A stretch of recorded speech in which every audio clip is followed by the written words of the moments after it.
What happened last time? We went on a magical adventure. A to magic find carpet tuning ride. Fork. I don't want to call it magical. Oh, you Well, found I wouldn't was call a it a magical carpet. adventure. you found a fork, all Because- right. Henley True. paid 11 gold for a silver fork. I think it was 12, actually. No, it was 11. Okay. It was 11. Connor, Hey man, it is a fork Thank of you. sigil, if you believe the guy. if you believe the guy. But Yeah. more importantly, we got an item that resonated with a real tuning fork, and we're in Sigil. There you go. That's true. You basically went around doing, gathering stuff to teleport Sigil, knowing that, yeah, M also is no longer with us. M is no longer with you. He departed He from the chose boat. to stay with his monastery. He died Aw. of space aid. He got a That's very promotion. He's no longer exiled from his monastery, so he decided to remain behind, in and amongst his monastery. That does mean, however, you do have a free slot open on the boat if you ever want to take anyone else. I start perusing the local femboy store, looking for a good new addition. You did miss out on a gnome musician, a gnome maestro that could have gone along. That's cool. Yeah. All right, it is perfectly balanced. A 10 for your portent eye. Oh, Yeah, that's... it's You never got to use the one from last week. Nope. I tried to use it for disintegrate, but Colin bullied me. I think that counts. It was declared last week, so it should count. You needed to find an implement for Aruna to be able to teleport you to Sigil. Specifically, you needed a tuning fork that resonated at a certain resonance. You didn't really know for sure what that resonance was, but you were told that you could sort of almost find it by if you got some sort of item that was from Sigil, and it was sort of enchanted there and had some of its, essence in it. It would sort of cause magical vibrations, and that would cause kind of a sympathetic vibration within the tuning fork, and you would be tuned correctly to go to Sigil, which is basically what you did. However, it was not a particularly strong vibration, and so it cast you into a kind of a random spot in Sigil. You arrived in like a dingy, kind of damp back alley, clad in sort of darkness, kind of like a twilight. Buildings being built on top of other buildings, ramshackle shacks and lean-tos, housing or that were covered in sort of these black thorny vines called razor vines. Skittering in and amongst the razor vines, sort of dark black rats that have exposed brains and glowing red eyes and that sort of thing. And you kind of didn't really have any idea of where you were, what you were gonna do, but you knew you were in Sigil because you could see the massive ring rising sort of above you, sort of rolling over itself. You staggered out of that alleyway into what you can only call a thoroughfare, but it is equally as run down, ramshackle. And as you were sort of walking down it, a sort of obsidian-skinned figure with pristine white hair stepped to the forefront in front of you and said, "You have kind of found yourself in a precarious position, as it is definitely some sort of street tough that's kind of recognized you as being a little bit of out of place." And that's where you find yourself right now. He sort of basically it ended on like, hey, there's gonna be a fight, because he's kind of walks forward, standing there looking at you, immediately recognizing that you kind of are out of your element, as he says, you really should have had a tout bringing you along, as he sort of smiles broadly. Two heavily furred sort of creatures, humanoids, walk from the nearby alleyways, their lumbering footsteps causing the puddles on the street to ripple. As he says, I think passage of 20 gold pieces? Right, Bink? Right, Bonk? As they sort of nod their heads. Hey, that's right, boss. How We tried to many? give Really? 20. Gold pieces. 20 gold pieces. We tried to give him an $11 silver fork last time, and he scoffed at us. Yeah. Is it I 20? mean, If you want, the best you're gonna get. if you want, you can roll an insight check.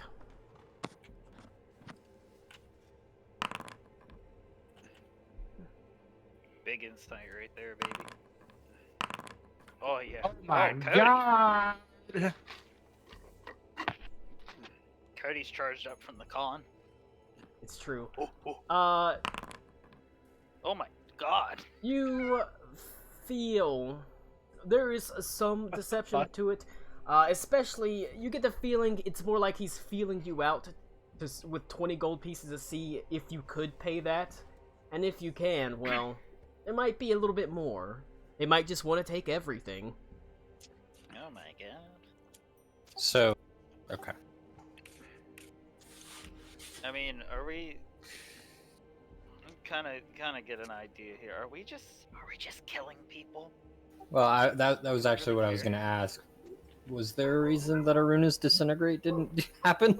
Because I was on board with that plan. I mean- I was totally on. Yeah, I was committed to that action. I mean, if you're trying to cast Disintegrate, it goes immediately to combat and initiative order because that's a hostile action. Yeah. You don't I'm a you don't hostile you don't man. get to go first because you said I cast a spell first. They're ready to fight. Yeah, get you. I tell them that we're poor because I spent my life savings on this fork. Oh. Oh no. Gracie. I think he's gonna get a natural 20 on a deception check. All right. And the guy's gonna be so flabbergasted. It's true. All right. Well, A 16, Colin. he just raises an eyebrow and he says, "You must not have lived for very long, did you?" No, I'm not very old. Well, you certainly didn't accrue very much coinage.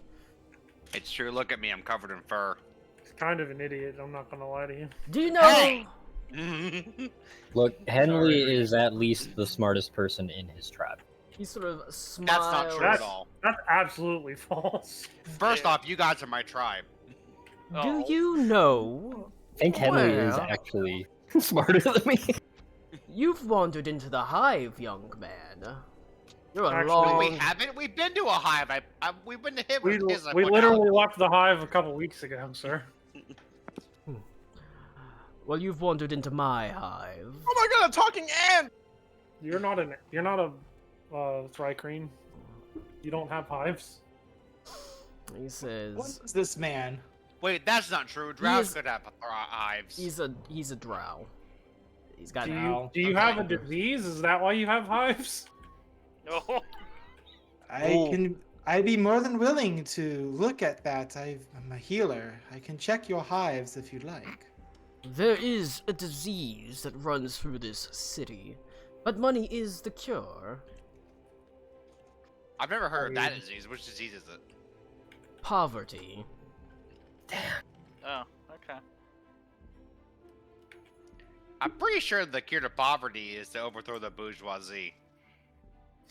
He sort of That's a smiles. big word for a retard. Isn't that what we did at your place, Henley? Yeah.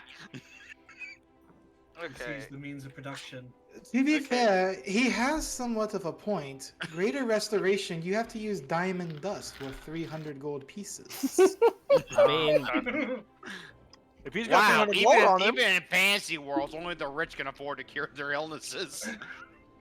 Long I story do not short. believe diamond dust is covered under your insurance policy, sir. Long story short, Mr. Sorry. Robert Drow Man If you don't get out of the way, these idiots are going to kill you. Sorry, but your Plain and insurance simple. plan only covers a 300 gold diamond, and that only applies to revivification. It's been past 6 seconds, so your Mima is gonna die. See, all I've gathered from this is that if we kill you, then you have lots that we can take. So I mean, That's true. we can pass along, and we can just go our separate ways, and everything will be great. But if you get in my way, you will die. You can roll an intimidation check. I will give him an assist Actually- action. Okay, you can do it with advantage. I'm very glad you're here too. Please leave us alone. 20. Hey, Hey, that's Hey. literally one better. I mean, see, I'm torn. I kind of would like to have somebody fucking fight something because we've literally not rolled an attack roll in 3 months. Good. Yeah, You but see, The also, ideal D&D. We're combat edging right now. we are combat edging. Said you. Yeah, I don't like would that. gladly forego that intimidate and just say I failed, and he's like, don't give a shit. I am totally fine not fighting just so we can progress the story along, so we can be done with D&D. You say that poverty is the disease here, but you're vying for gold. Who does it benefit? Just you or others in your community? Is this only for selfish needs? He says, it benefits myself greatly. Hmm. I thought Bing- Cody was gonna be like, you say poverty Bonk. is disease, but here's blight. And the boys. Do what?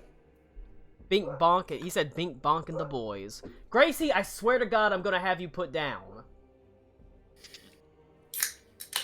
Colin, I want to go through every one of the VODs and see how many times you said that. What's the Gracie count for the campaign? Yeah, what's the over/under on Gracie? I'm gonna fucking put you down. I want to see the Gracie word cloud. That's what It's I want gotta to be at least. How many episodes are we At at? least 75%. Yeah, it's at least 50% of all games. Alright, but he does whistle, and you see a person pop up here. A person boy. pop up over here. How does he whistle? He goes, Alright. there is a person up here, a person up here. So there's, on the rooftops, there's all sorts of, fellow drows with trained crossbows. hey, Colin. Not that it particularly matters, but I can use those tokens. I can see their health and stuff. Yeah, we can move them. They must have imported. Well, don't fucking move them then, Jesus. Goddamn! But I want to be a drow. Okay. Colin's putting a lot of trust in us. A Let's not mistake. fuck it up, guys. I don't trust anyone. That's what Not I'm even saying. myself. Gracie. I swear to God, Gracie, stop. you gotta stop. Like, I don't know what she's barking at. Life. Same. Colin, maybe the clown that gay people can't see is hiding outside. That's true. You should go check. Alright, but there are quite a few people around. Suffering. As he sort of crosses his arms and he says, "You've entered into my little portion of the hive. If you had had a tout to guide your way, well, it might have been far better for you. Where do you hail from?" It's literally all over the world. We hail from Stalreich, I think. Who here is not from Stalreich? most of us do at least. I'm not. Yes, you are. Bro, is it the name of the No, planet? he's, No, it's the No, name no, of the but fucking Ilderoy country, which Han you are a is part part of of, it. Oh. retard. Stalreich? Oh, yeah. Gilderoy Han is not a sovereign nation. Okay. If My they bad, if they were, they probably would have been rolled over by another something. If you want to think about it, it's it's an adjacent territory, but it is Puerto Rico. under the it's functionally Puerto Rico. I don't need a driver's license. I'm traveling. The Elderoy, huh? That's so good. Christ. Alright, if they're just not gonna back down, let's just kill them. I would really like to save the time. Well, I mean, you can try walking past You them. can kill them The talking faster. part's not Yeah, working. yeah, I we can will- just kill them faster. That's all. What about I say? Yeah, we kill them real quick. You know, easy peasy. For 40 gold pieces, I'll let you go. Considering, For 40 being- gold pieces, I'm gonna walk past you. Have a nice day. I mean, you'll get in a fight then. You know that's not how it fucking works. I give him 40 gold pieces. Oh no, Nick has unlocked the final tier of D&D money. Yeah, okay. Here. I'm going to I mean, roll a that's single gold D&D piece. is pay to win. That's And guess I'm what? going to take If I'm it. I'm so going to take a desperate single enough to gold get the coin. 40 gold back, then I'll just come back and kill you. Is that fair? he sort of takes the gold, sort of looks at it. Curious make. As he sort of tucks it away. He nods his head and says, "You have bought passage through my territory. I boy, here we go. suggest on future passage, perhaps find a guide for the city." Will do. Don't hold your breath, though. Especially as we fart and walk past. He sort of motions his hand to the side, says, "Bink, bonk." They No. nod their heads and they sort of step to the side. Oh no. Okay, boss. And they sort of just walk to the side as they let you pass through. Bink, bonk, and rank and file. Love it. Alright, you're able to walk through. Like I said, it's a shame because the fight was neat. Bink and Bonk were gonna push you into thorns, and these guys can shoot their crossbow bolts, and wherever it hits, it makes a 5-foot sphere of magical darkness that they can teleport into. That is pretty And fucking then cool. they can make a sword attack to consume that darkness and deal extra damage. Get back. Let's fight him again. But you pass through as the gang of rogue, the sort of drow and the bugbears sort of wander away. You don't get more than 100 feet away before you hear them call to someone else, "Hey, what are you doing wandering through my hive?" As they stop someone else to collect some money. You're still left a bit adrift, unsure of where to go. As most people you try to talk to just keep their head down. They don't talk to you. I tell everyone we really should ask them for a guide. I don't think they were the people we needed to ask for a guy. But as you make your way down the rough, poorly kept road, you are able to smell something quite appetizing, quite delicious in the air. What smells like some roast meat. As your Smells nose like jabroni in the morning. smells like a pepperoni.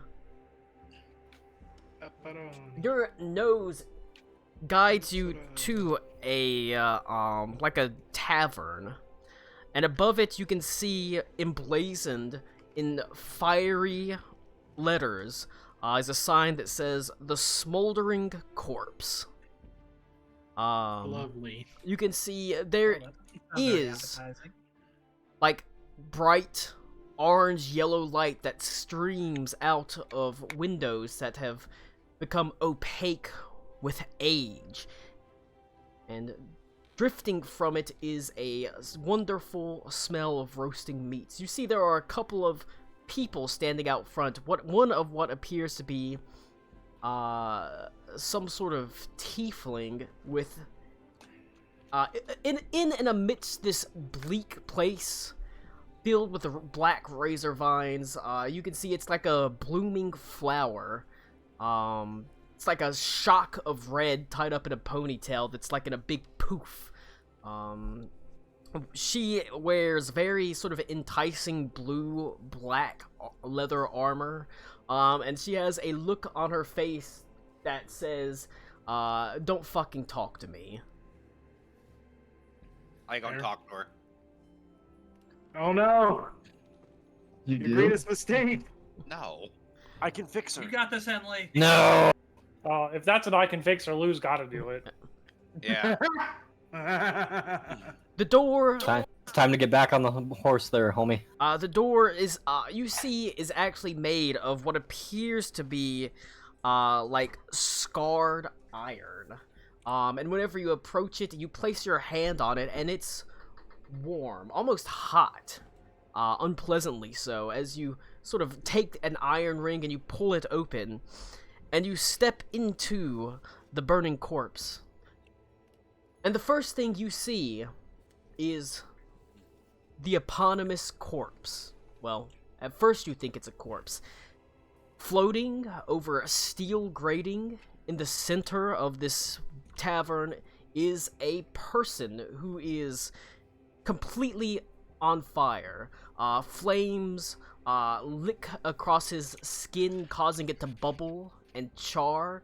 And at first you think he must be dead, but you see him twitch every now and then and writhe in pain silently. You can see the tables, much like the door, are made of like scarred iron. Like the girl out front, the people here mostly keep their head down, only casting you sort of side-eyed glances, with looks that tell you that they'd rather not be disturbed. They usually sit in pairs or small groups, although there is another woman that sits off to one side, sort of long honey blonde hair and sort of lost, sad eyes looking at the burning corpse. The bar itself is one of the only wooden things in here, perhaps understandably, because the heat is unbearable, nearly. And standing behind that bar is a tiefling, with pale white skin, black hair that's cut into like a mullet, and you can see he's got tiny little horns that run out front.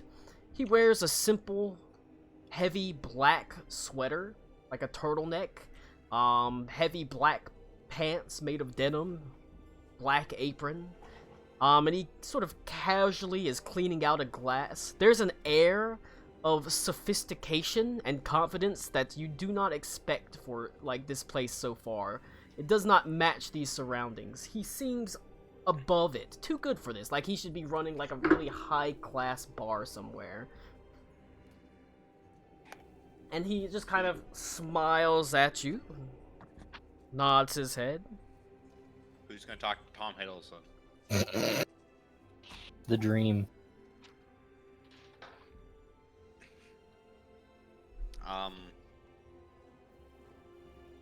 Well, We just know of the Lady of Pain, right? We haven't had any communications with them, right? You've never talked to any of them. Yeah, we Yeah, don't I know don't her. know. The only thing we've been told is Don't fuck with abilities out of Pain. it, because if she, feels threatened by something that might be as strong as her, she's gonna put an end to it. And don't do anything that's going to cause actual rampant destruction in the city.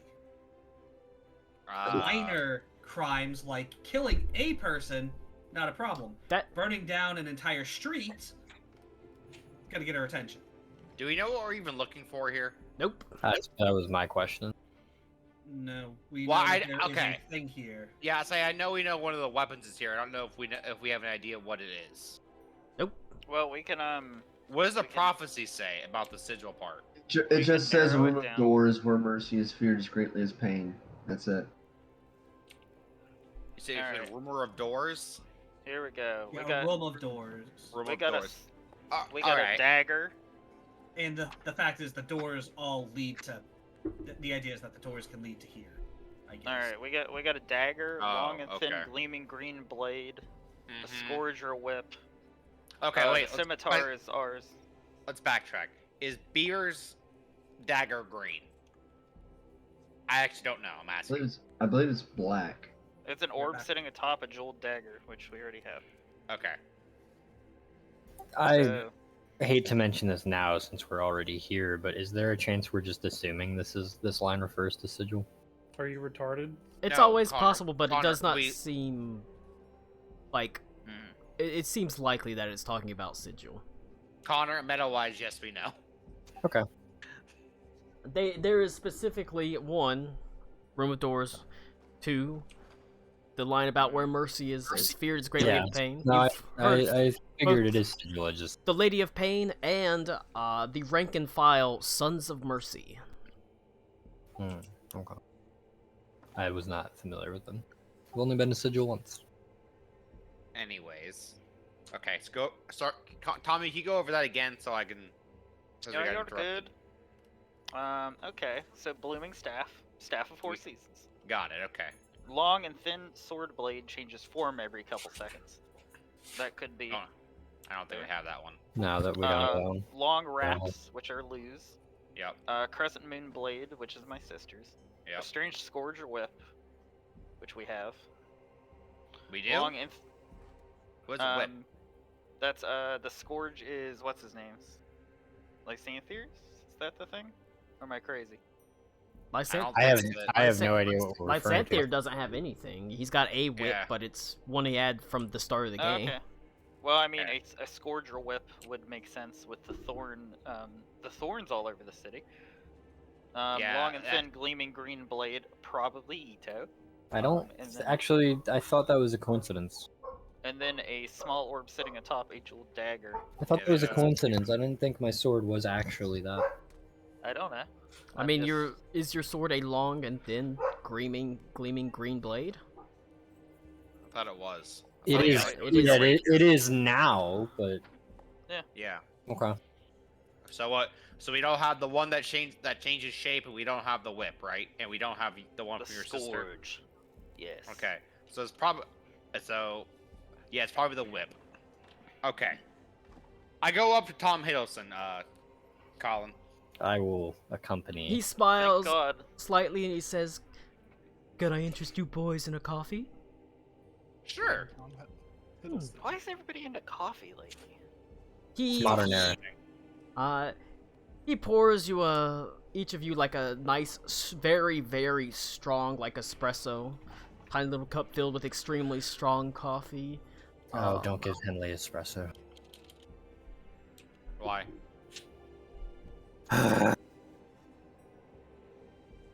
What? Ito takes the cup So, and looks forlornly this- at the fork. This will be a reference that I know Tommy will get. Tommy, he's Yes. Harry from Witch Hunter Robin. Fucking fantastic. Rad. That's cool. Anyways, I say, what's your name, mister?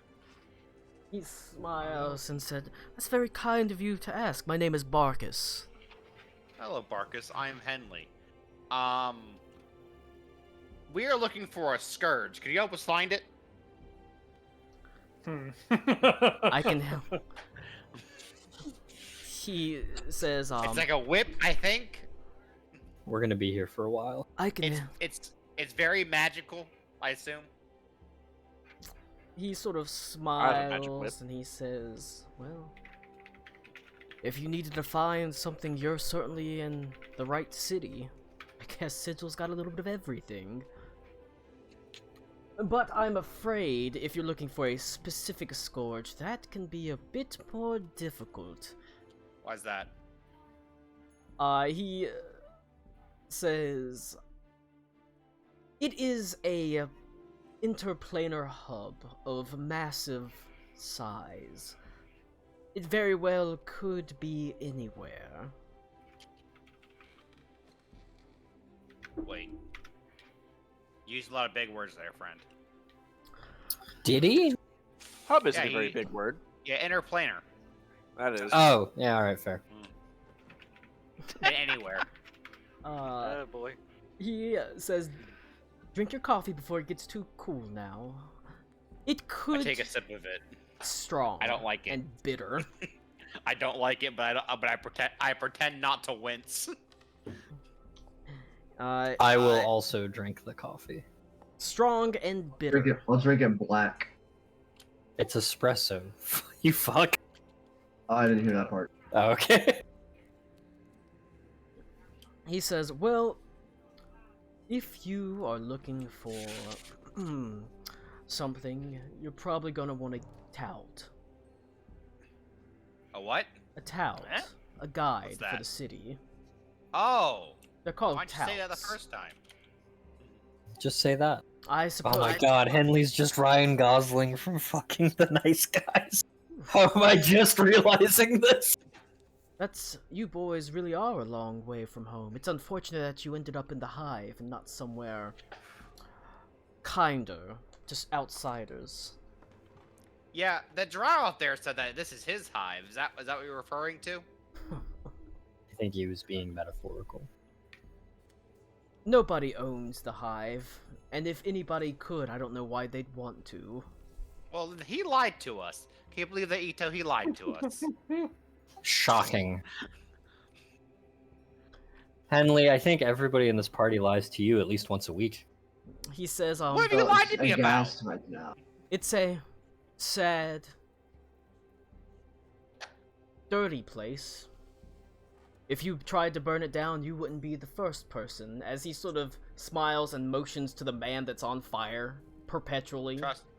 Trust me. I'm used to sad, dirty places. My wife brings me to brothels. "I'm afraid that you won't find much help from any kind of law enforcement here either. That's mostly reserved for the more privileged district.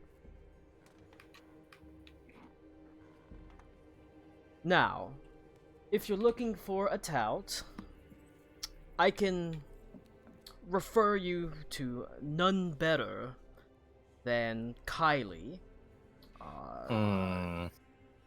She is, without a doubt, the most skilled at navigating the streets of Sigil, both the upper wards and the lower.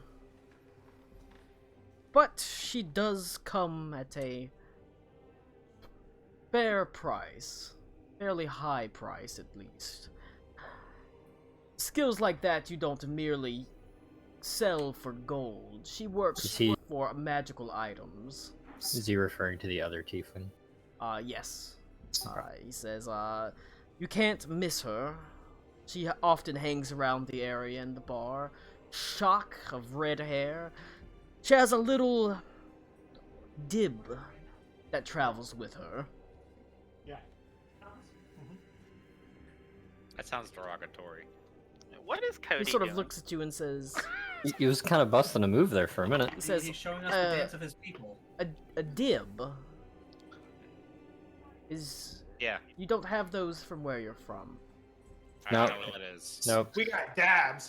Look, I'm not Uh, I'm There we not go. good with big words and I quit. small words that mean big things. It's just her. There's a little middle ground there somewhere in there.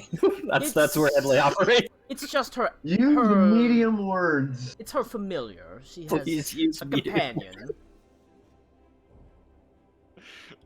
Oh, He needs words that are possible in Scrabble, but not likely to be played. damn. Yeah, like your. Oh yeah, yeah. We told him there's two theirs, and he got very upset. That's not true. Adelaide told me there are 3. No, that's true. You're learning. It is, but she's got a little animal companion that's called a dib, although you don't know what the fuck that means, or that's named dib. Can I? Is this guy being like legit, or is he setting us up as like the front of a You con? can roll an insight check. I'm great at those. I'm not actually great at that.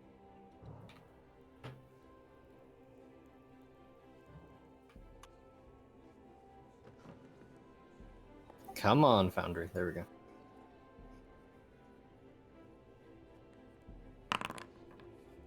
10.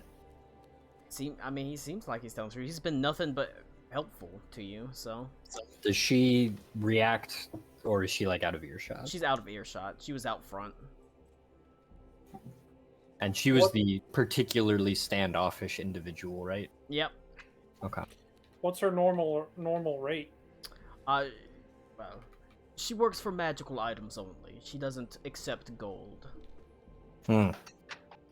Henley, you should give her your fork. My fork's not magical. They already told me that. I was really upset. No, I just told you the party lies to you at least once a week, dude. Go give her your fork. Yeah, Give but her how the do I fork, know stupid. that's not the lie, though? No, you're overthinking it, then. That's not how lies work. Because we already used What? the line for this. We're gaslighting him.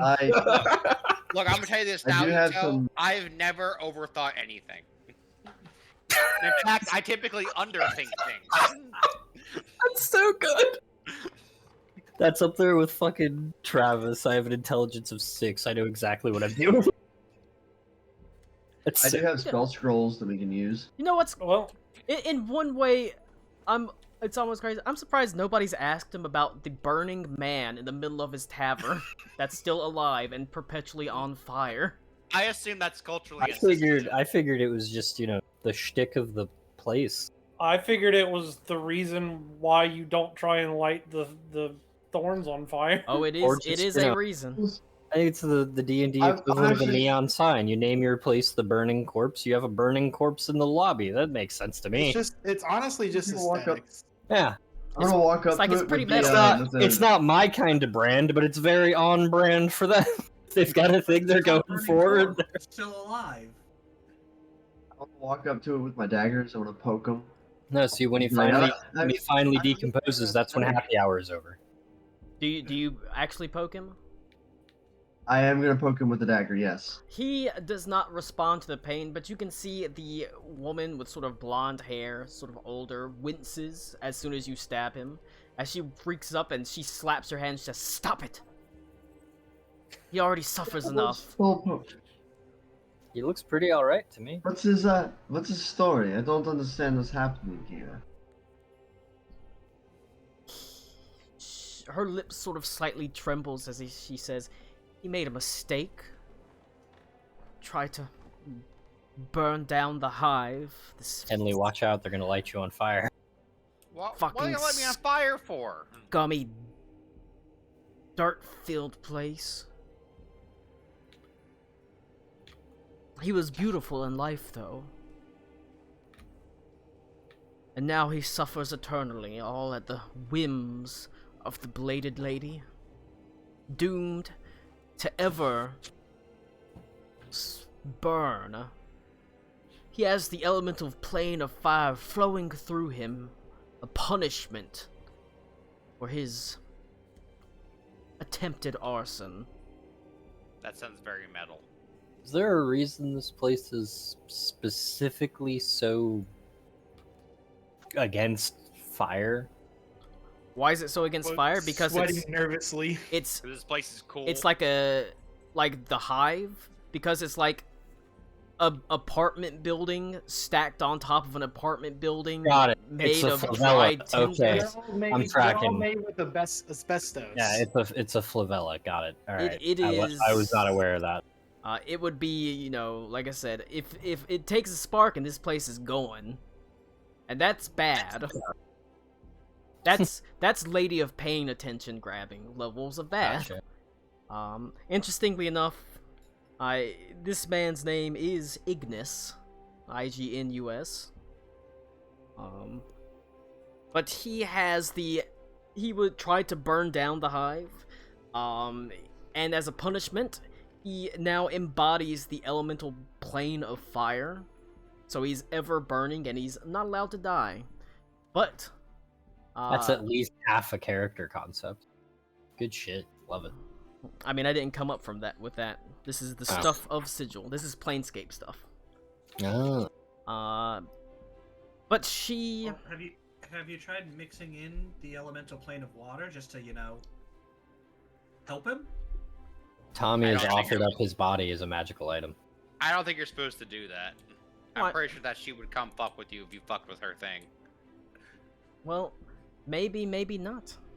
The woman does say, if there's a way that you can help him, I would be willing to reward you. I don't I can have tell him much. to chill out. I hate it. All right, you get sent to the Batman pun zone. It's like jail. Is Arnold Schwarzenegger's Mr. Freeze there? Because if so, that's a pretty cool place to hang out. I'm upset. Man, those jokes are extinct like the dinosaurs from the Ice Age. She'd be willing to pay you if you could to end his sort of put the fires out. But Suffering. how you can do that, you're not entirely 1000% sure. But I wouldn't put it in there if there wasn't Should a we way just- to do it. So Is there a way to just beseech the Lady of Pain? you can try. No, we're not doing that. I mean, okay, never mind. I mean, look, we might be doing it anyway, so if it comes up in conversation. Sure, if it comes up in conversation, everything I've heard is do not seek the lady out. So let's just not make it harder By on the way, ourselves. we were in a coffee shop with a burning dead guy. Could you do something about that, please? I beseech thee. Literally Burning Man. All right. Freaking hate it. But that's what she asked you. A potential side quest, but it's just put there as a potential side quest. Side quest nonetheless. Side quest nonetheless. We're back. But then again, it'd just be another side quest to be ignored. It's just there if you ever did undertake it or wanted to. I assume you go out and you seek out Kylie the Tout, who's still standing out front. Like I said, she's quite attractive, quite fit. Like I said, she wears like skin tight blue black leather armor. Her hair is tied up like sort of almost kind of like a top knot in a way. It's like a ponytail at the top of her head that ends like in a big old poof, and it's bright red. She has like an anime samurai top knot where it's like it like goes up and like explodes out. Kinda. Okay. It's sort of wild and free at the top. She does have a tail that kind of flicks back and forth as if maybe she's like nervous or annoyed. She doesn't really pay you any mind as you sort of walk out to her, and she almost seems to be like she's purposefully kind of ignoring you. You say she's very Ooh, pretty. that's hot. She is very attractive. I lean to Ito and go, Ito, she's very pretty. Is Adelaide gonna be mad if I talk to her? Talk? Probably not. Okay. I don't Wait. know the rules of this yet. Nobody does.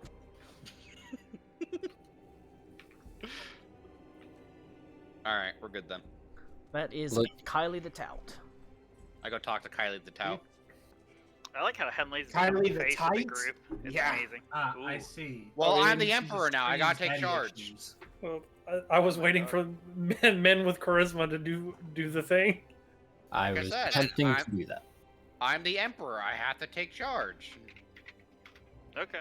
I will continue to escort Part of Henley being a good towards emperor is talking knowing to when Yeah, to see? allow I others have an to- escort now.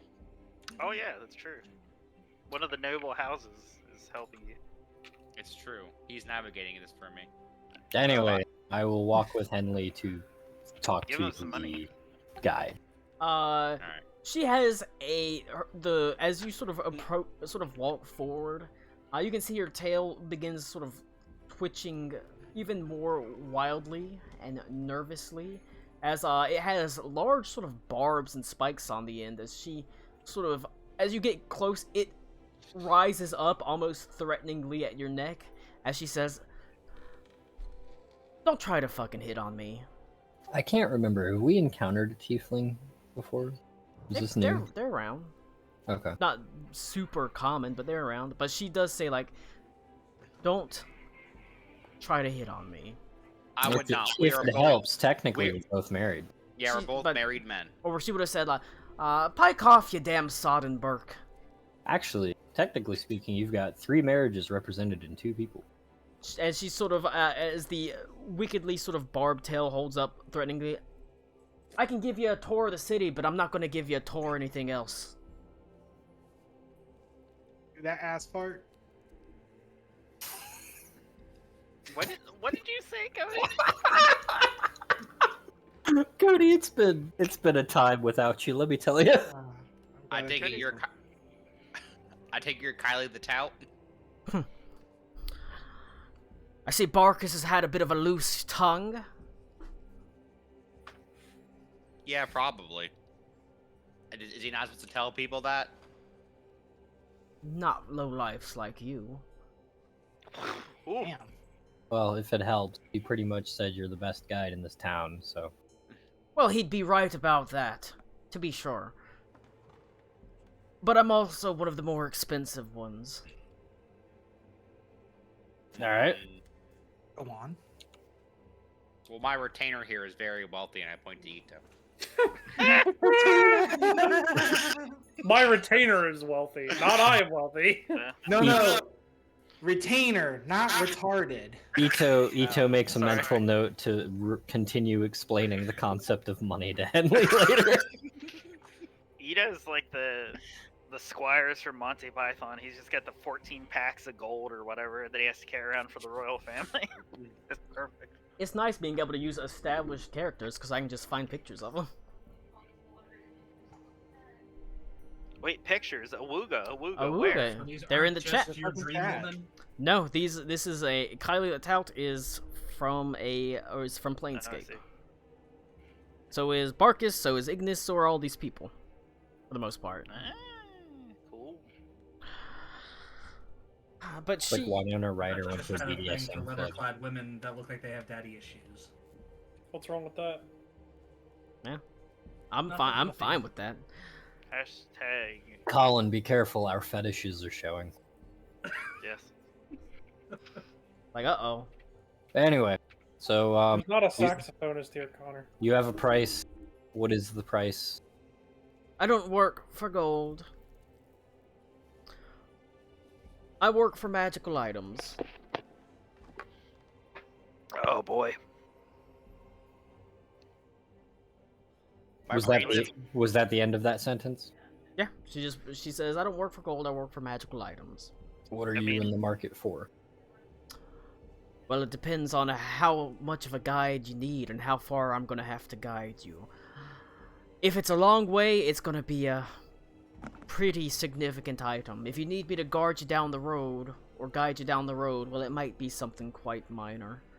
We're specifically here to find something, so I don't know if it would be a long way or a short way. It could be next door for all we know. We're looking for a scourge.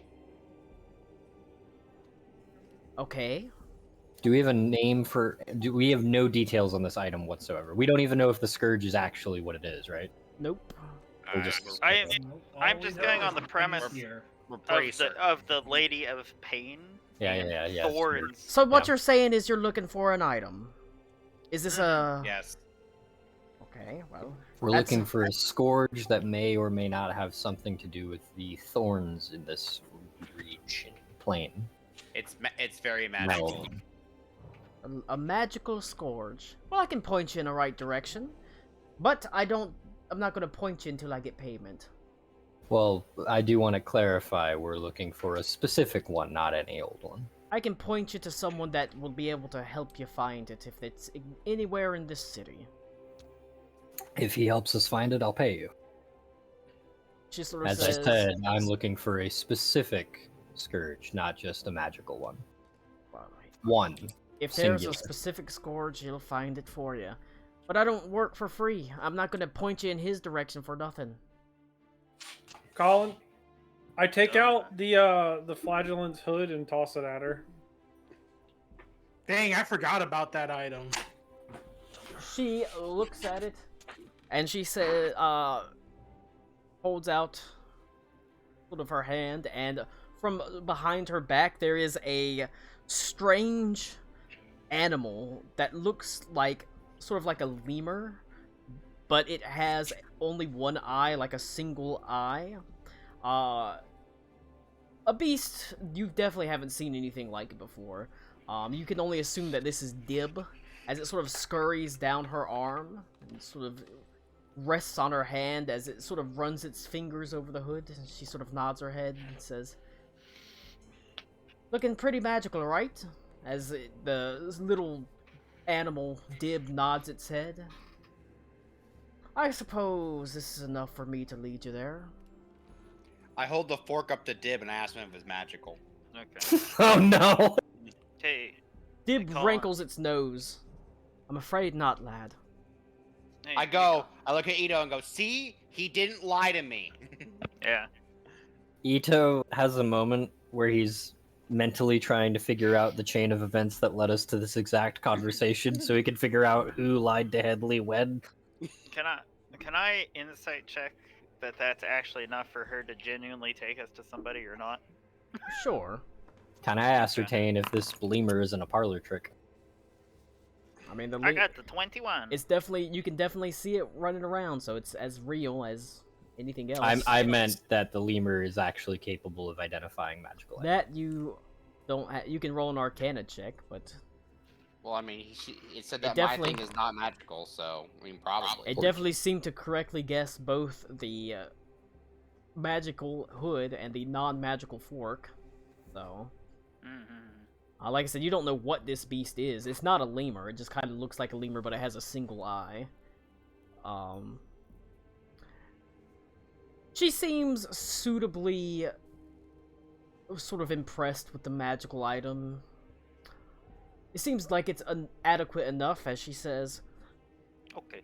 "Well, we're gonna have to leave the hive, so you might want to get yourselves washed up a little bit. It looks like you've been..." Well, she sort of motions where it's just got dirts and smudges on your face. Like, go wipe yourself down a little bit. We're going to the merchants district. Going to the market ward. Okay, where can I get cleaned up? She sort of walks, she sort of sighs and just walks inside, or says, "Can ask Barkus for a little bit of water and soap, maybe? I don't have to pay you to guide me to the bathroom, do I? Why? Do you need help with that?" No. Okay, then. Henley, Adelaide's really rubbing off on you. I think this is the first time you've ever referred to yourself and cleanliness in the same sentence. Yeah, well, she makes me. I mean, you can also, if people that have prestidigitation can go, just clean everybody Yeah, off. I thought, doesn't Ito, don't you have the... I do, actually. It's a very I- easy thing to forget about. It I is do too, it's pretty but easy to man. forget that I have that spell. No, I meant to stay clean. Is it easy to forget about staying clean? For Henley, yeah. I will press the digitation everybody. Except for Yay. Henley. Henley has to go wash his own balls. It's We really have to do nice. it to Henley twice to I make like a sure cut, it's clean. G. I should add that I'll prestidigitation go does have a visual component, so I can only clean the parts that I can see. It's Ah. really weird when Henley does Bend a spell like- over. I disrobe. You've already seen me naked. There's nothing to see. I don't have genitals like that. Let me show you the brown eye effect now. No. Go. You should I give her hate one it. of the eyes as a I Vecna. hate it so much. Yeah.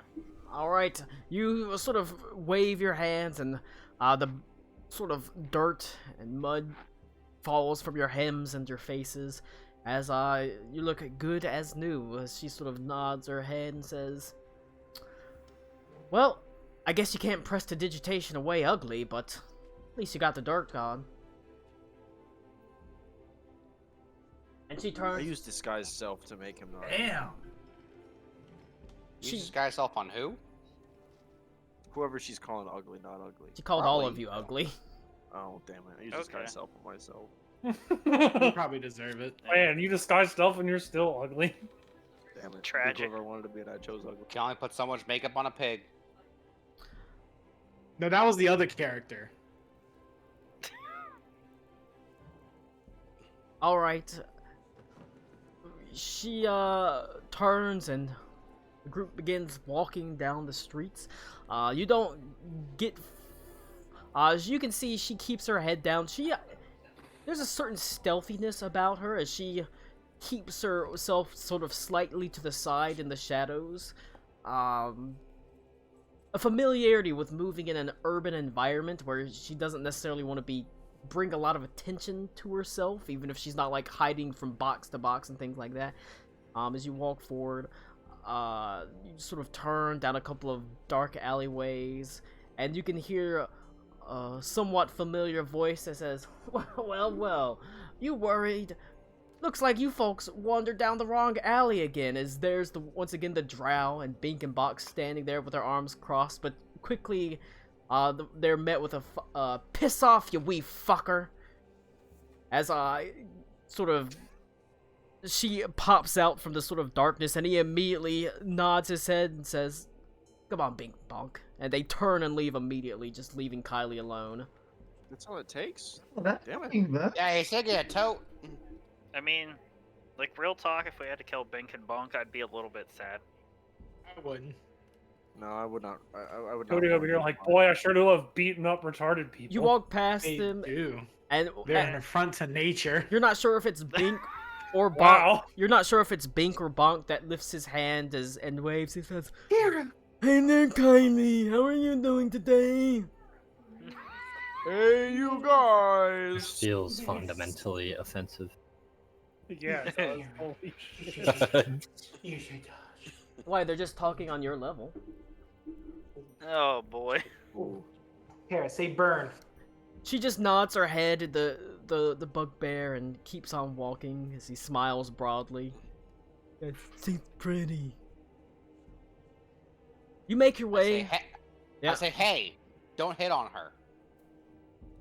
Simp alert. Simp alert. What, you think I can't fucking take care of myself? No, he's just an idiot. You think I need a big, muscly man to fucking hold my hand and walk me through the streets that I've fucking walked for near on 20 years now? Hmm. No, If you need knew that scaly man. if you knew my wife, you'd know I don't think that way. If I knew your wife, she'd probably be married to me instead of you. That's probably also true. His wife is a little gay.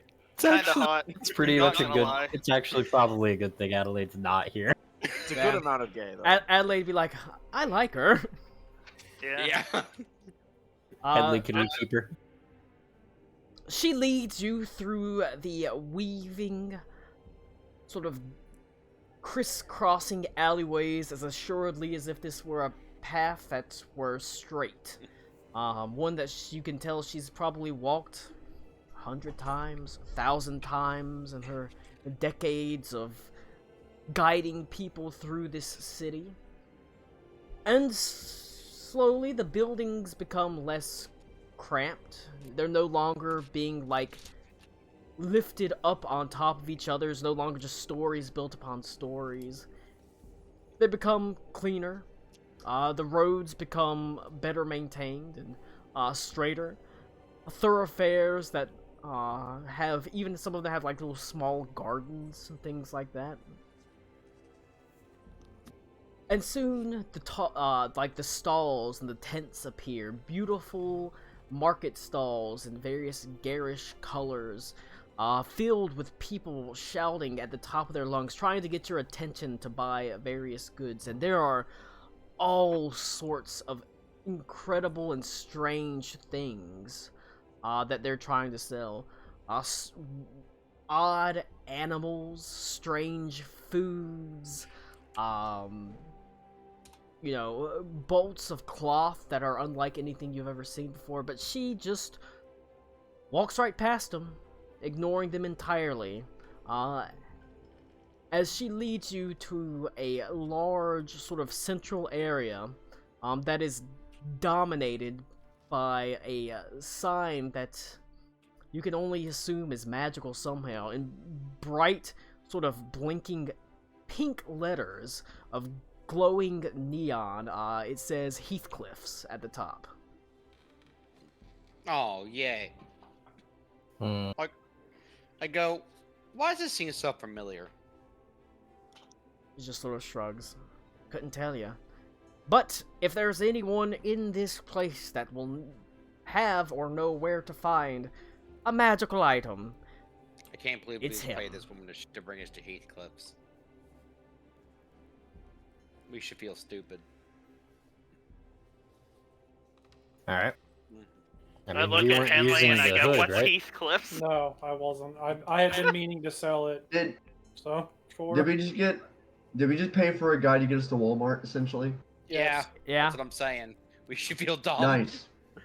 Are there crack addicts passed out in their car? No, in the parking the lot? market ward's pretty nice for the most part. No.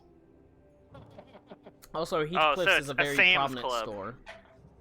It's not. It's a Sam's Club, not a. I mean, okay. it's like a Costco. Jay. Oh, okay. It's fantasy Target, you know. Oh no, But it's yeah. not Fantasy Target. The lines aren't that long. That's true. She says, he is. Well, he's really got his finger on the. He's really got his finger on the pulse of pretty much every item of any magical worth that comes into and out of this city.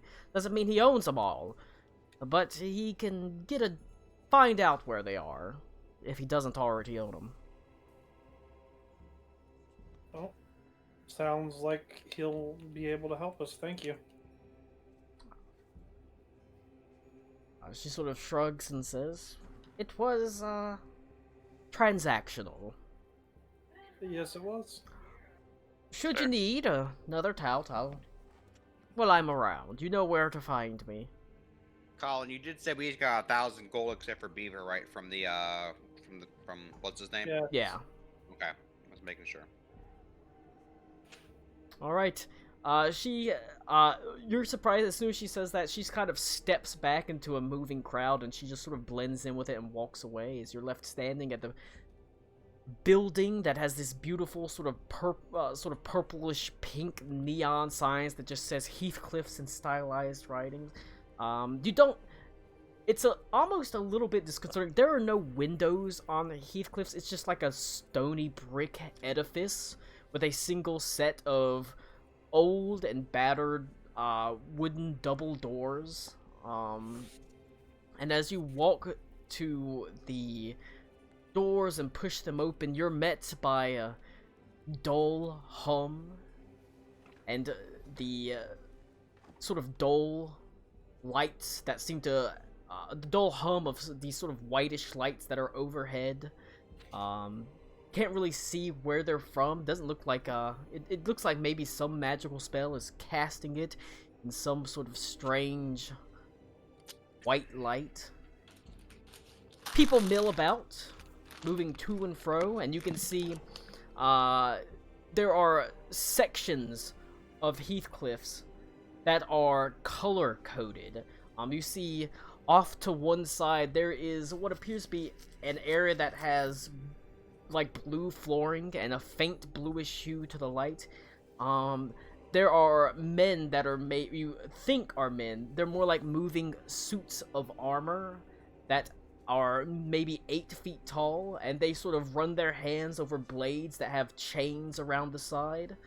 To the one side you see a plain yellow area with some sort of strange mix of beast and man, hunched shoulders, well-muscled, pronounced brows, as they argue with each over what appears to be a club, but this one has a stone sticking out of it. As you're standing there looking at this, you hear a voice that says, "Welcome to Heathcliff's. How can I help you today?" As there is a pimply, sort of pock-marked, what you can assume to be boy, maybe 17, 18, standing there, a look on his face as if he would rather be anywhere else in the entire world. But he stands there, sort of bored. It's too real. It's Colin's. It's too real. Take it back. Sir. My name is Kyle. I'm happy to help you this evening. Well, I suppose we're looking for a magical scourge. He looks at you, and even though he doesn't say anything or he doesn't seem to scan you or cast any spells. He eyes you up and down. He says, "Basic fantasy, high magic." And he pulls out little wristbands and says, "Hold out your wrists, please." Which do you have a Okay. preference of which one? When I hold out all four? Any will do, sir. If you don't have a wrist, please present some sort of attachment with these bands can be put on you. And he puts red wristbands on you. I think we have all been luckily enough endowed with wrists. Alakul has like 6 of them. I mean, I have 4, technically. You know what? It's really lucky that someone was a nugget with only a penis that they could still shop here. But yeah, he puts like red wristbands on you, and What the fuck? he says, "High magic fantasy. You're limited to shopping in the red sections of the store, or the red zones." Okay.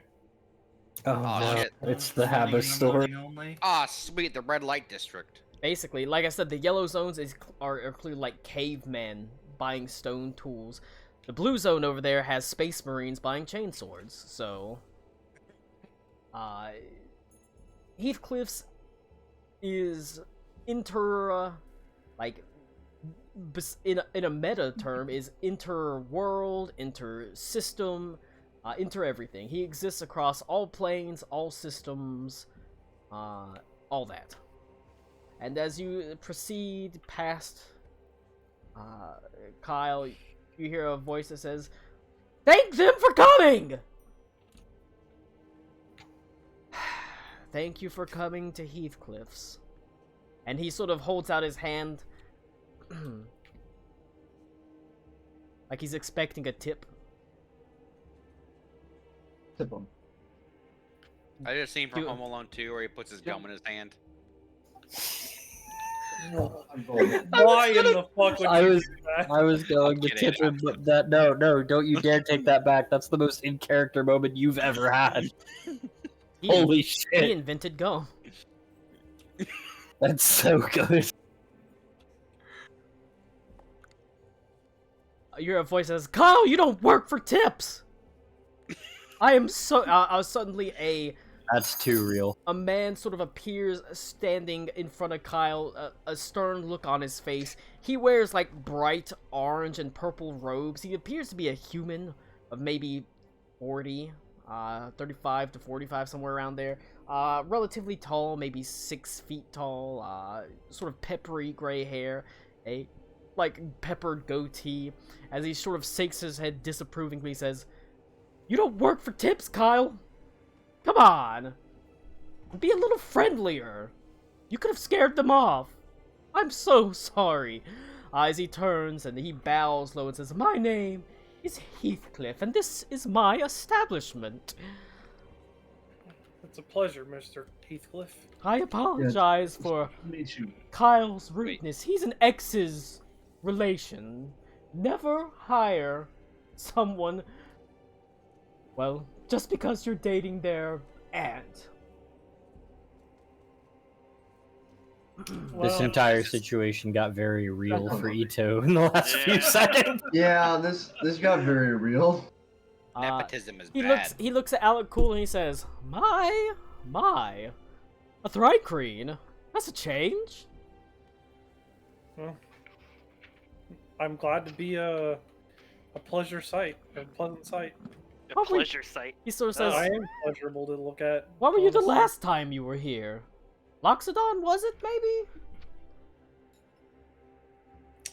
You Alec- know, Alec Cool out has, of character? like, no God, I clue. don't remember. Was it Loxodon? Was that the last time? It might have been. Ooh, As do I me, think he's do correct. me. he looks No, at no. you and says, "You don't look much different at all." That's Damn, amazing. Oh. I've Apparently it's never just been your here. pinky. He says, he looks at you and says, "At least he got an extra set of arms. You're still the same layout." Wow, Yeah, well, got you him. know. Well, it doesn't matter. And you can see he turns and he starts leading you to the red section. As you look over, you can see in the other sections there other Heathcliffs talking to people. Well, Wait, did they look the same, or are they They're like the themed exact based same. off of what? They're the exact Okay. same guy.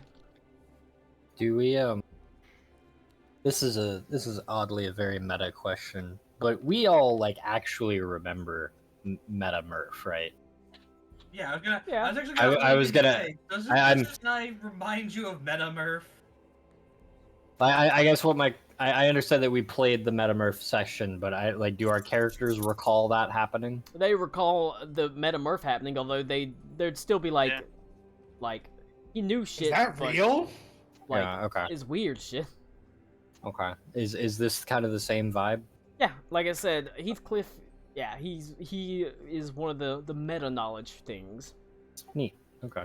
The Spooky. fuck did y'all get into when I was That's- gone? that's He's like why a he- weird multiversal constant. Yeah, he Oh, is a multiversal, multi-system constant. Heathcliff's always pops up, and he generally recognizes people like coming back. Like, oh yeah, I remember you. Like he's like, where were you last time? Like he'd go to Max and be like, weren't you like you did something else different last time? That sort of thing. Okay.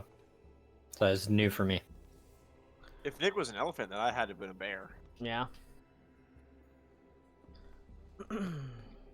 Well, he But I was leads a to the hobo. red section and he says, "We have a wonderful selection of all sorts of magical items." As you can see, he goes to what appears to be a small shelf of maybe a 20-foot long shelf by 6 feet, but he takes one of the shelves and he just moves it to the side, and it like scrolls to the side, flipping through various weapons and armor sets.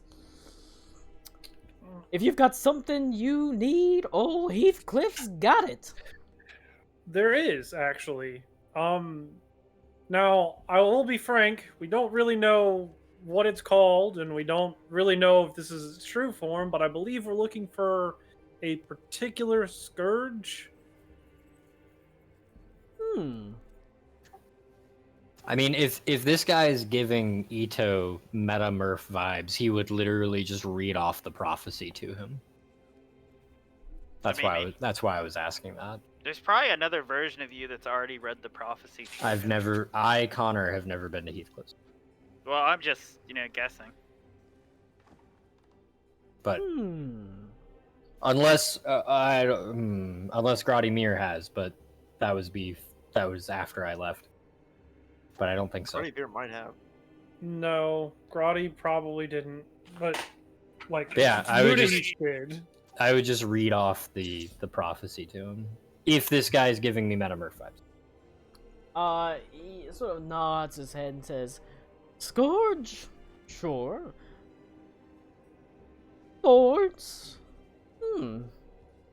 Or thorn-like protuberances? Yeah, of course we've got that." He sort of says, "Tell me more about yourselves. Where do you come from, young man?" As he looks at you, Ito.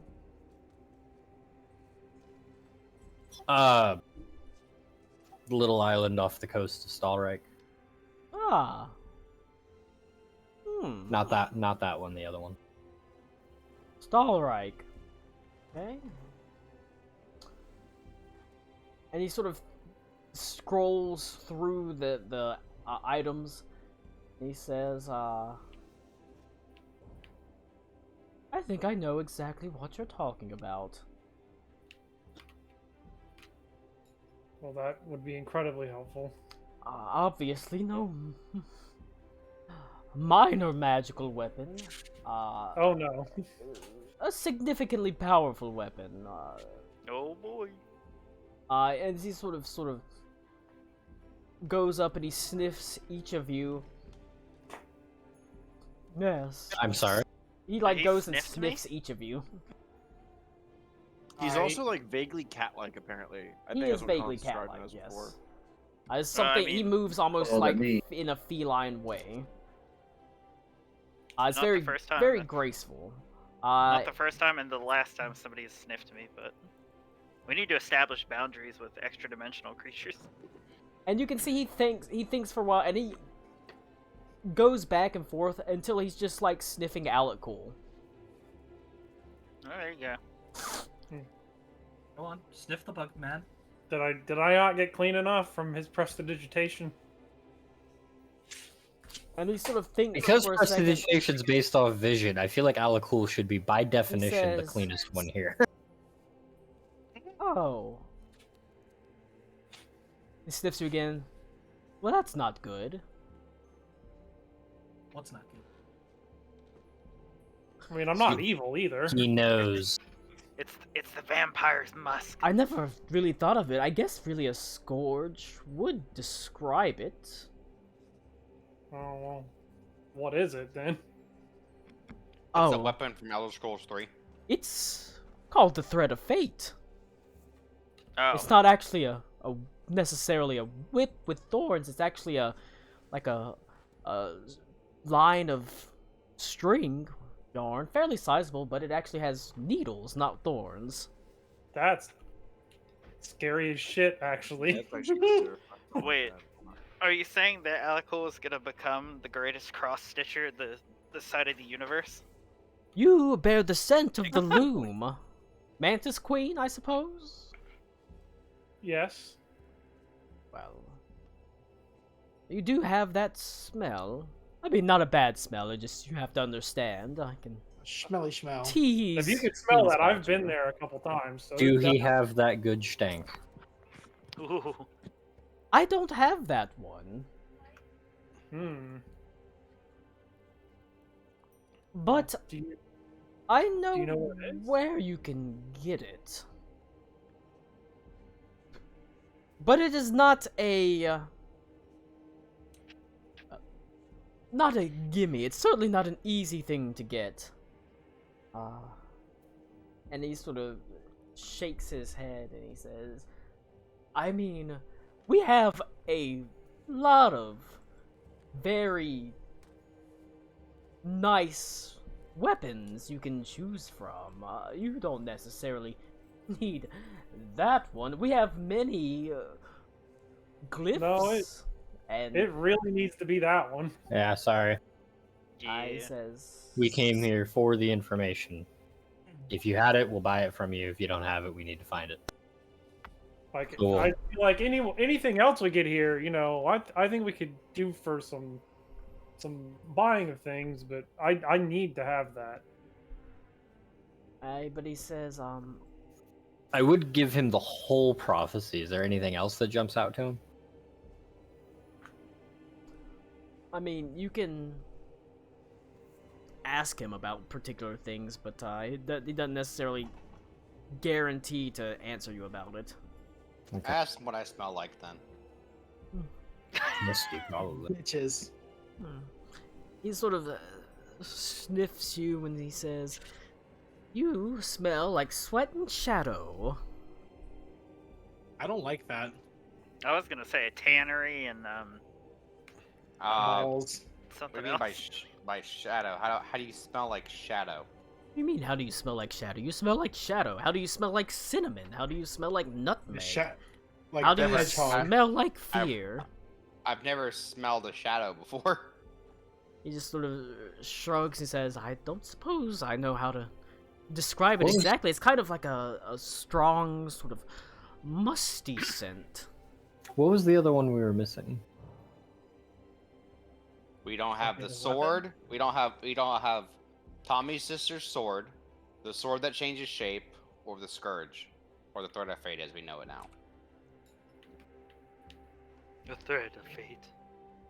Yes, so you have the impossibly large scimitar, which we know is with Tommy's family. We're apparently looking for the scourge or whip right now. And then there's the sword that changes shapes. Yeah. Because I'm assuming the long and thin gleaming green sword is the one that Ito has. Yeah. Basically, Connor, everyone has something except for Nick, who now I guess has one, Tommy, who has one, and then me and Max. Your items were the friends you made along the way. Yeah. Max's item was the one we probably pitched into the astral sea. Probably. It had mean, it coming. Okay, meta knowledge. You know what? Hang on. It was asking for it. Is there a chance that it You're wound not up here? Murph. It's an astral sea. Sigil is in the astral sea. It probably is. Do you want to? Yeah, ask him if Double he has a tap word it, about yeah. Modius. Shit. Heathcliff, do you have a giant sword made by Asmodeus that sends souls to him? Sort of Asking for a says, friend. That It might smell a little kraken-y. yeah, It's got a Buck- bit of that shellfish buck stank on can it. be. But he says, "Afraid not, Uh, lad. Don't have that in my stores." Well, thank- Connor, Alright. Thank the fuck for kraken that. would be an arthropod.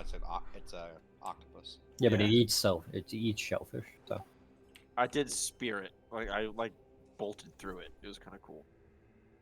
Neat. I'm afraid that it's a recent addition to the city.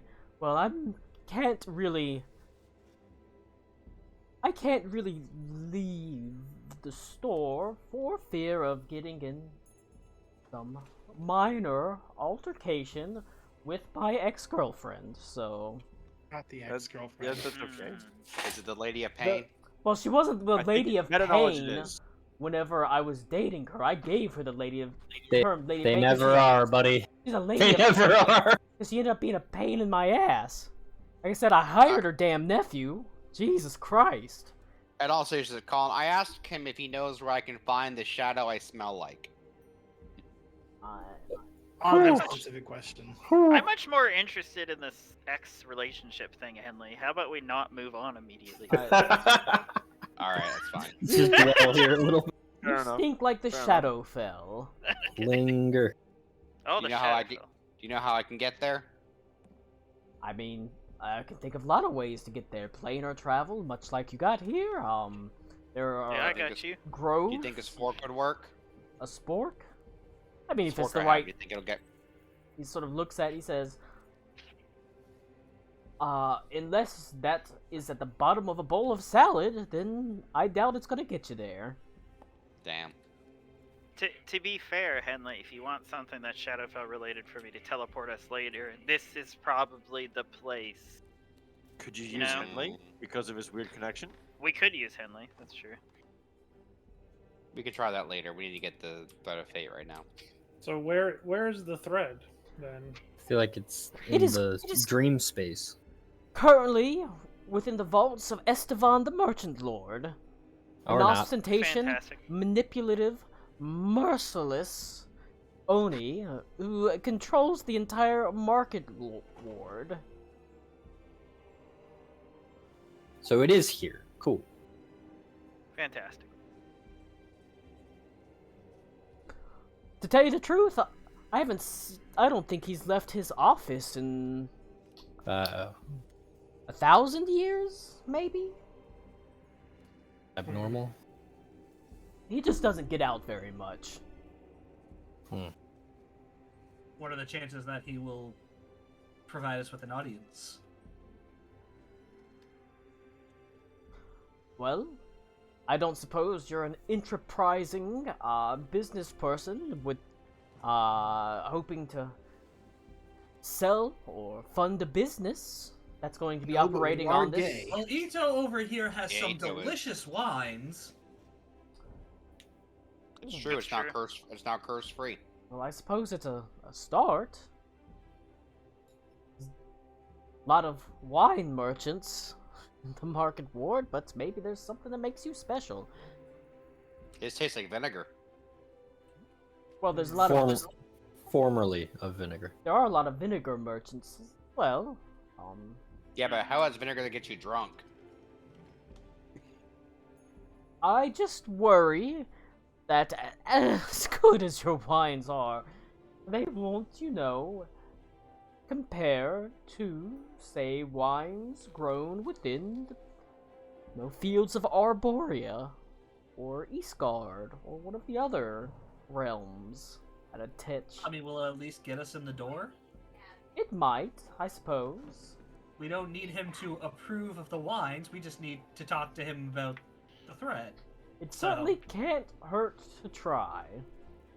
This is a threat I think we should follow. But I get it. We should really get the ball rolling, Henley. Man, Start rolling I our hope- balls together. I hope we can find a needle in this haystack. Ooh, shit. We're trying to find a wire of needles. There are some formal introductions that's might benefit you. I can, as a merchant in the market board, can maybe put in a word for you. I arrange a meeting. Oh, we would be very grateful if you would do so. I mean, when you say merciless, do you mean like he's gonna just kill us when he finds out we're interested in the thing? Maybe. It's fantastic. Cool. Nah, it's alright.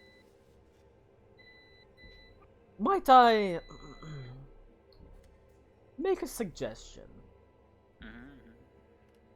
Go somewhere quiet, out of the way, or maybe a day or two after you're done here, and I'll see if I can work up a formal meeting between the two of you. This is not to sound dour or like doubtful, but is this purely out of interest? Or are you just doing this for free? Well, of course I'm not going to just do it for free. Everything has a price. But the price at Heathcliff's isn't just gold. Mm-hmm. There are... I have gold. I have magic items. And while I am willing to accept those, what I really love to have in payment is things that I don't know. And things about yourself.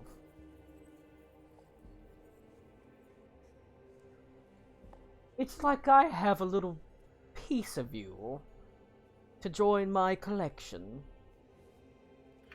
An important piece. Something that actually means something. Swords, and axes, and bows, guns, chainswords, thunder hammers, clubs. Those are innumerable. But You had me at chainsword. I have one. This WWAW Tag Team Championship belt. You had me at Chainswords as Oh a my fucking God. podcast title. I forgot about that. Everyone shut up. Beavers was great. Yeah, Beavers was great. Yeah, That's real Who is good. it? I think Connor also has the tag team belt Yeah, too. me and us both have it. Oh my He God, says, it's amazing. Ooh. Interesting. As he sort of takes it and he sort of wraps it around himself like he's a champion. I like it. He's got two, so he could have one on each shoulder. He could, or he could give it to By one of his Metamorph himself. clones, or one of it's not really a clone. He's Is it a tag team if it's a clone? sure. Like I said, it's not. I mean, it even harder to do that. It's not a clone. It's him. This Heathcliff within Heathcliff's is a god on his demi-plane. So, because he's got his own pocket, basically heaven, which is a department store, and he's the god of it. So, Has anyone offered him anything yet? Sorry to get We're off. giving him the championship tag team belt. And I will throw in a bottle of wine if I happen to have one on me, but I don't know if I do. I'll say. Do we I'm all sure have to give him he's something, or fine. just give him one thing? I mean, he's you only have to give him one thing, but he would not be indisposed, or he'd be more than amenable to receive things from all of you. Alright, I'll cut but off my other arm. But it doesn't have to be Perfect. the things that you give to Heathcliff don't have to be items. They could be stories about your character, childhood, maybe I fears. tell him about how I beat a god in an arm wrestling contest. I pretty good. will give him the Dragon's Eye Star Skill. But one of the things I ask for is that whenever you come to Heathcliffs, it is meant to be not just a place you can spend money, but a opportunity to maybe roleplay your character's past, your hopes, your dreams, your future. It could be what your character wants after the campaign. Like, Okay. what does your character want to do when all this is... That's the type of stuff he's interested in. Colin, I have a serious one then. Oh, well, Rick coming in clutch. I share with him the fears of my future, having to decide between assuming the position of Uller or staying on Earth with Adelaide. Damn. Oh god, Rick's actually That's a hard Rick- one. Rick's actually playing Arwen. I want to give him the cloak that my mother gave me before I left. Before I went on this teleporter, she made me think, she's like, so that way I have a piece of my parents with me, always, and to keep me warm. He says, "No, I've got a piece of your parents with me always." It's Oh, an no. Shit. it's an orange cloak with like, Ooh, it matches my Almost like- robes. imagine almost like Native American style, like only it's like almost like floor length. He says, Like it's long. he says, raise an eyebrow. Native American? Are you familiar with Miss Stara? I'm not. Oh, I suppose that's another setting. Amazing. I thought there was gonna be a D's nuts joke there. Yeah, I was also Same. prepped and ready. I mean, he sort of says, are you familiar with the world of Galarian? I bet you'd worship the god Desna.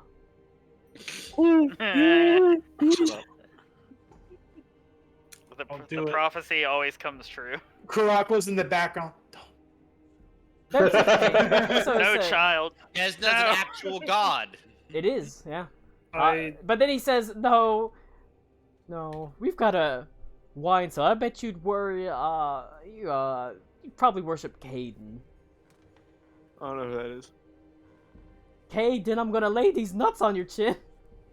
Alright. Got his ass. God is that? Does he We like got there in the end. when he It's does that funny, one? Does we he go got up him. on the table and stick his butt like a cat Is in the- X's face? It's funny. Is the D- Cause, is the D's nuts counter higher than the I'm gonna kill Gracie counter? probably, but on the Maybe. bright side, I think so Caden, now.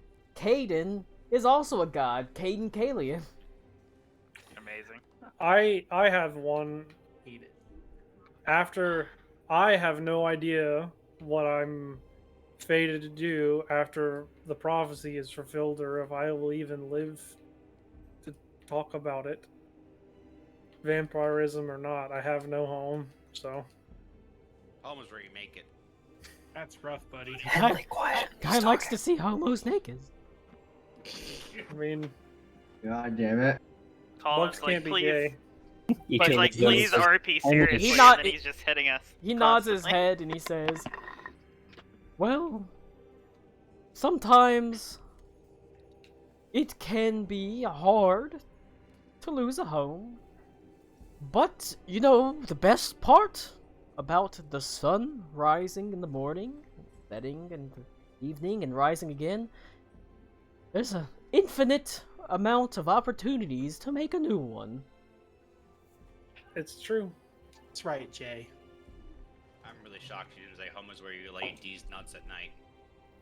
I don't have nuts, I'm a bug. No, he's talking about his own.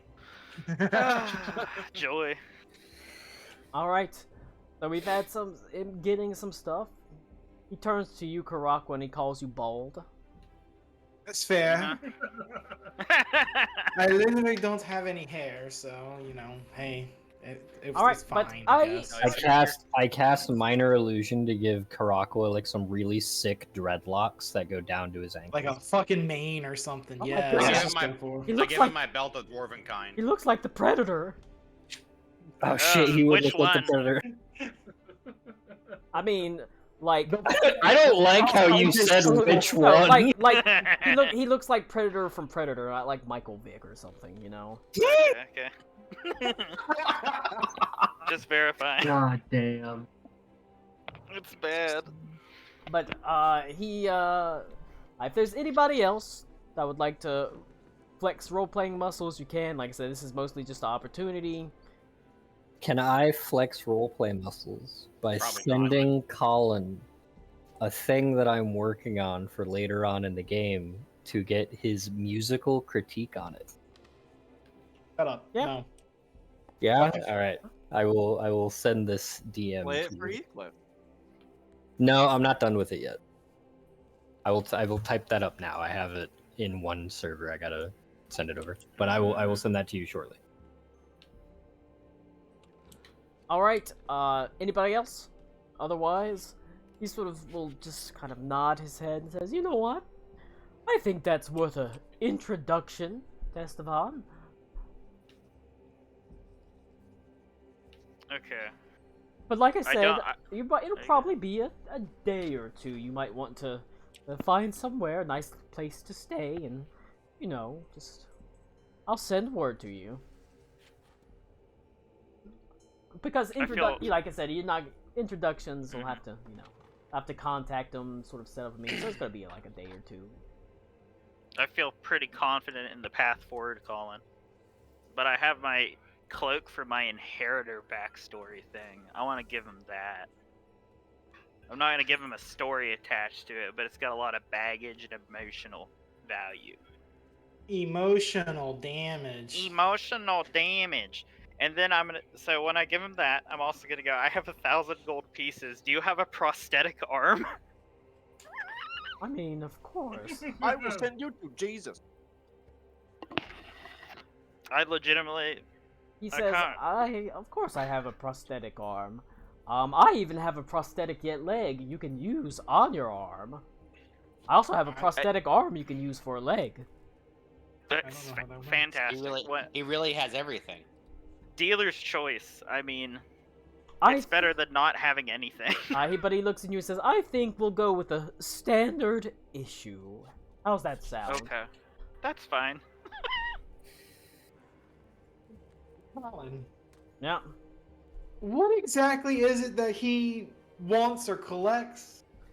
Anything. You. It's like He will... Role-play moments. you were saying like specifically like things like mementos or memories, stories. Is it like literally just kind of like an anything? It can be... It's a chance for you to flex your role-playing muscles and imagination muscles. That's sort of one of the big things about Heathcliff's. Whenever I send you Heathcliff's, I want to hear, like, especially because this always happens towards the later parts of a campaign. You've had time to play your character. You can think about Sure. what does my character want from, like, after the campaign? What was my character's past? What means something to my character? Because that's kind of what he wants. It's something that and it's not like he takes it. It's not like one of those weird monkey's paws things like, I share with him the memory of my parents and I can't remember my parents anymore. He doesn't like take Oh, it. no. my god. He just finds it interesting. And he'll do stuff for that. And he also like sells magical items, so he does take gold. It's still a department Sure. Karakwa reaches into, like, opens up his ear and reaches forward and reaches in and pulls out a small carved wooden totem, fetish, whatever you'd want to call it. This was when we were communicating with people who lived underground, that were trapped on an island surrounded by an aberration. Many of them did not live, but we did as best as we could to try to stave off the creature. I will give someone a free magic item of uncommon quality if they can remember the important Kuatoa's name. Oh, fuck. You're a It was, bitch. it was bonefish. Bonefish. Nope. Hang on. Beaver, I gotta be honest, you said that Yeah. with some confidence, buddy. No, it Well, translated to he bonefish. had the fish bone. Ukon. Khan is correct, actually. Oh my Nice. god. Oh Khan. wow! He ended up joining. Kotoa Bunter. Klaus wasn't even in that game. Yep, he ended up I was, joining motherfucker. the retreat of the Hussars through the Underdark Mm-hmm. as a guide. So that means he'll probably end up like on the surface at some point. Maybe. Cool. If All they're right. not all dead. All right, you get the party gets a free uncommon magic item. That's Amazing. cool. Yes. Good old Khan. Yeah, nah, sorry. All I recall is that I've sworn vengeance on the aboleth, as well as the dragon, as well as I could have sworn this. It was third an thing. aboleth, but an Yes. aboleth is an aberration, correct? I believe so. Yeah. Okay, Yeah. I couldn't remember the specific creature name, but I remembered it was an aberration. That being of some said, sort. Yeah, it was an aboleth. yeah. Okay. Because he is still the aboleth is still alive, just on the elemental plane Yes. of water. Nice. You know, maybe you'll run into him again one day. Maybe. That'd be poggers. Maybe. Colin. That'd be poggers if you ever have a reason to go to the elemental plane of water. We're going right now. Or boom! I mean, Colin. yeah. Does a cannonball. Yep. Anyway, so what kind of... Am I just getting an arm that works, Colin? With my payment? Yeah, it's a prosthetic arm. Hell yeah! Alright, Rick kept saying something. Sorry, Rick. I want. No, you're fine, Tommy.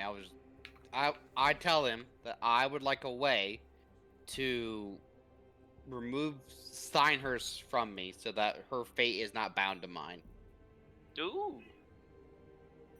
He That's both a RP moment and I want a thing.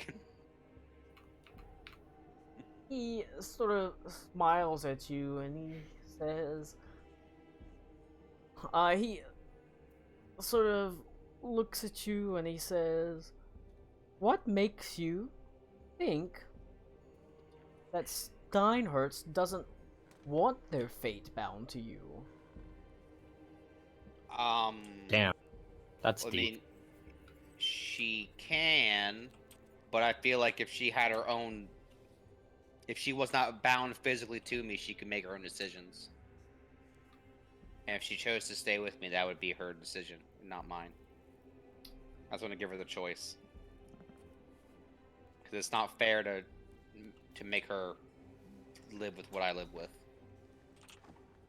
Oh. He says, "You know what binds you to her?" No. Hmm. Well, I assume it was that we died at the same time and Uller bound us together, but I don't know. Well, That's my assumption. I suppose if he bound you together, finishing him will unbind that, and she'll have the choice. Okay. Regardless, she'll have to be set free on the native plane that she's from. I figured she was from Earth, or not Earth, Starreich. No, she's from the Shadowfell. No. I thought she was just a normal boar. Nope. Oh, that shows Over what little boar. I know. Okay, well. But as I said, then the decision will be hers.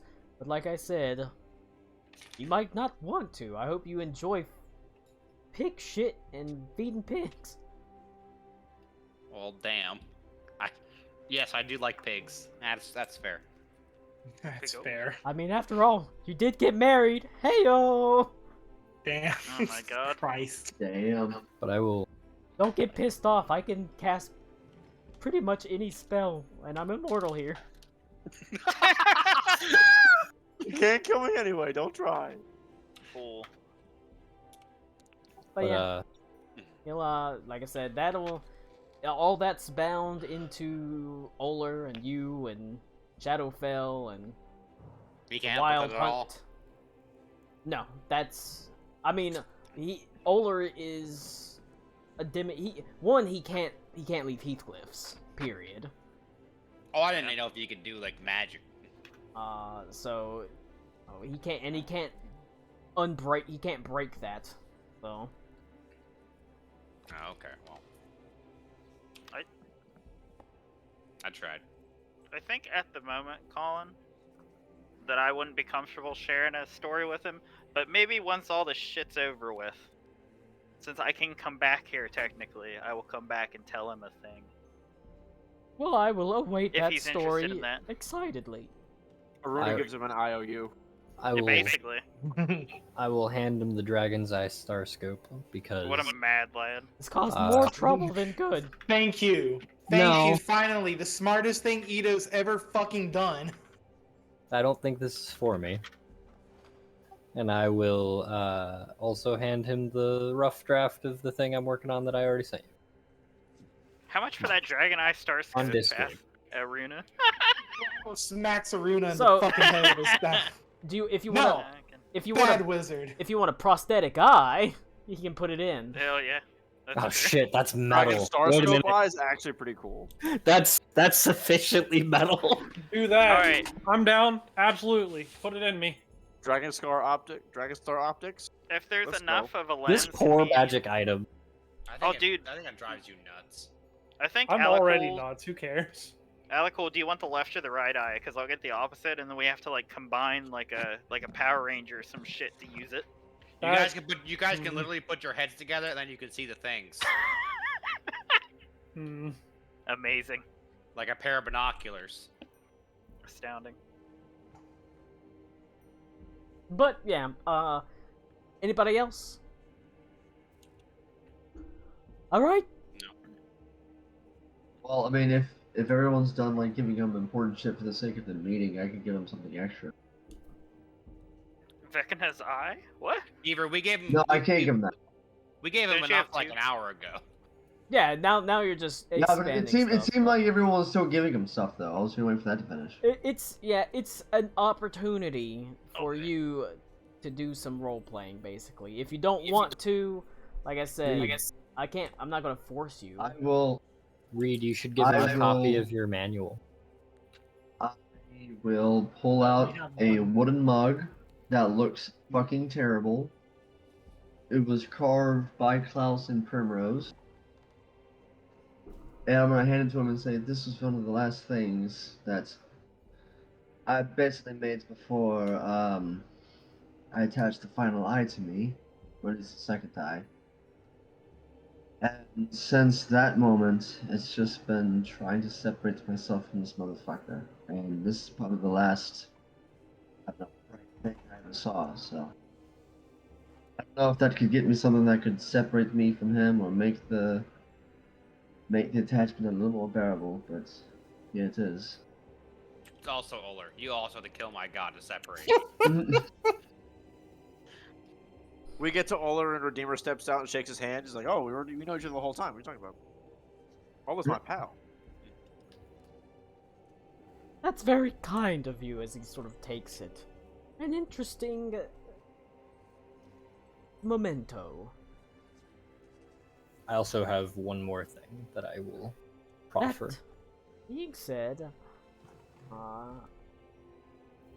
at this juncture, for me to unbind you would quite possibly and quite probably kill you. How kill? Like how dead are we talking? How dead? Completely dead. Probably very, yeah. I need to understand what the completely means in that statement. Like unresurrectable dead. Unresurrectable dead. Got it. Because Unerectable.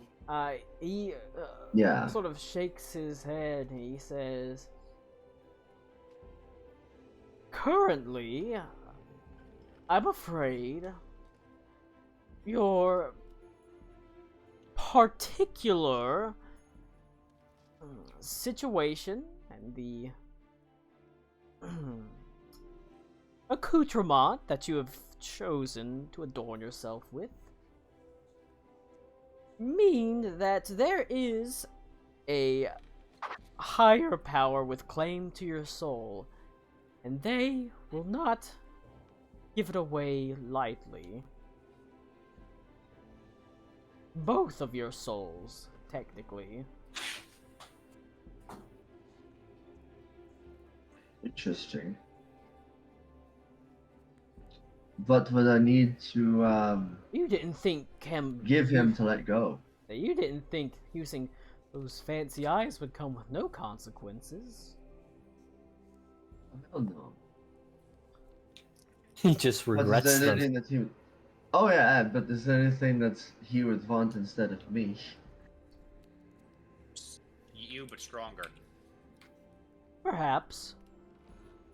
You can send him a stronger soul. It might offset the balance. But if you, even after you do that, that'll be it for those. You won't be able to touch those eyes ever again. If anybody knew what the hell that came with them, they wouldn't want to touch them either.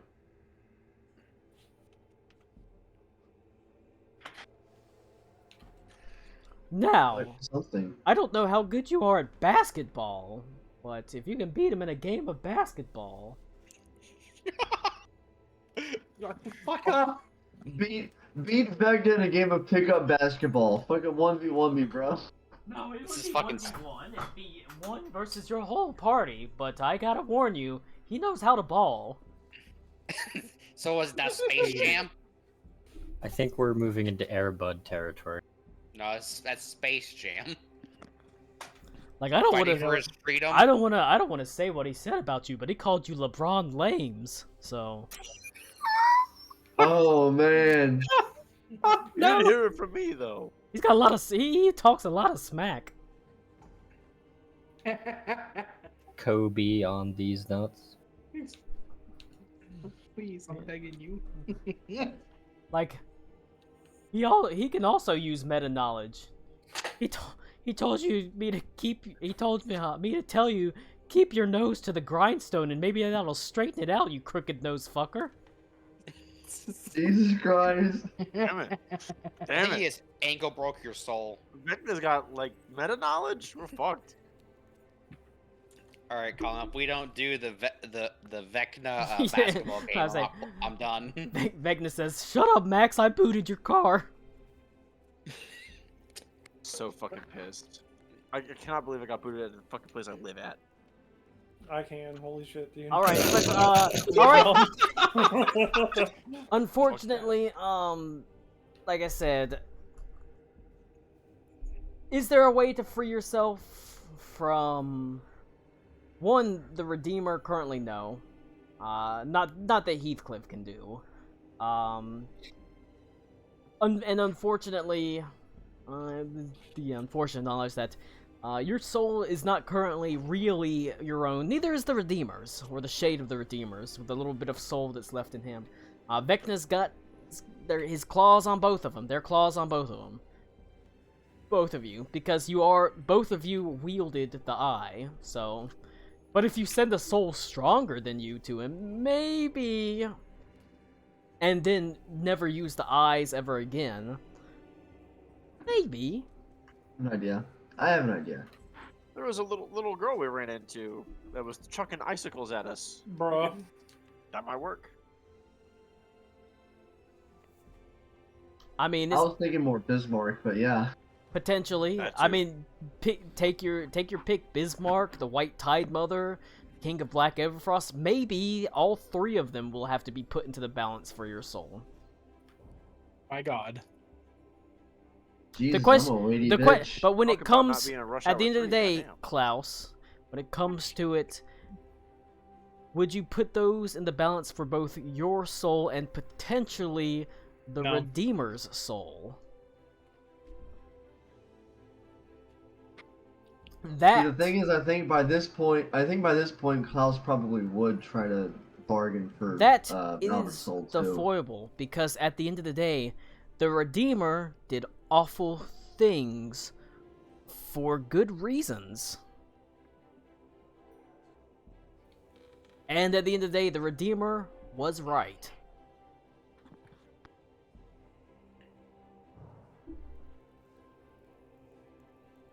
But also at the end of the day, the Redeemer's a real asshole. Yeah, pretty much. I mean, like, so is Yeah. Connor. That doesn't mean Connor needs to be damned to hell forever. Yeah, it does. Who's named Albert anyway? Your mom. Yeah. All right. How do you know? But that's what you learn. Heathcliff says, anybody else? All right. Now we get to the more transactional part of this. If any one of you want to spend gold on magic items. Oh, fantastic. Can I give you these emberlit boots I don't use anymore? Ooh, a trade? Sure. You want to trade up or just trade equally? Okay. It takes some. If you want to trade up, it takes money. Well, I only have 3 slots, and I've already had them all full, so. How much is my arm, though? Let's see. Hold on. Unless it's an arcane propulsion arm, and I can use it to punch people from across the airship. Hold on. I just need to know how much I'm working with afterwards. Actually, I can upgrade my armor. That's probably good. Yeah, I want to upgrade my armor and get that amulet of health. Oh yeah, I'm You said we get a free. You said we get a free uncommon magic item, right? You do. Collect like one well, collection. I'll let it be for the party if you want to just have a general. If you have an uncommon magical item that you have, or you want, I'll let you choose. That being said, it will be chosen at random. The rubber shaft of milking. Ooh. Hmm. Have you heard of the Auto Blow 9000, Heathcliff? Not yet. I will. I mean, if you want to, Tommy. He can just. If you want to have him alter the arcane brace, he can do that for a small fee. I broke it. Remember? I mean, if you've got any pieces of it, because it consumed your arm and it broke your arcane brace. That's true. Yeah, I would just like to have 2 sort of working arms, so that's fine. We can do that. Do you want it to be a similar thing? Oh, that's a good question.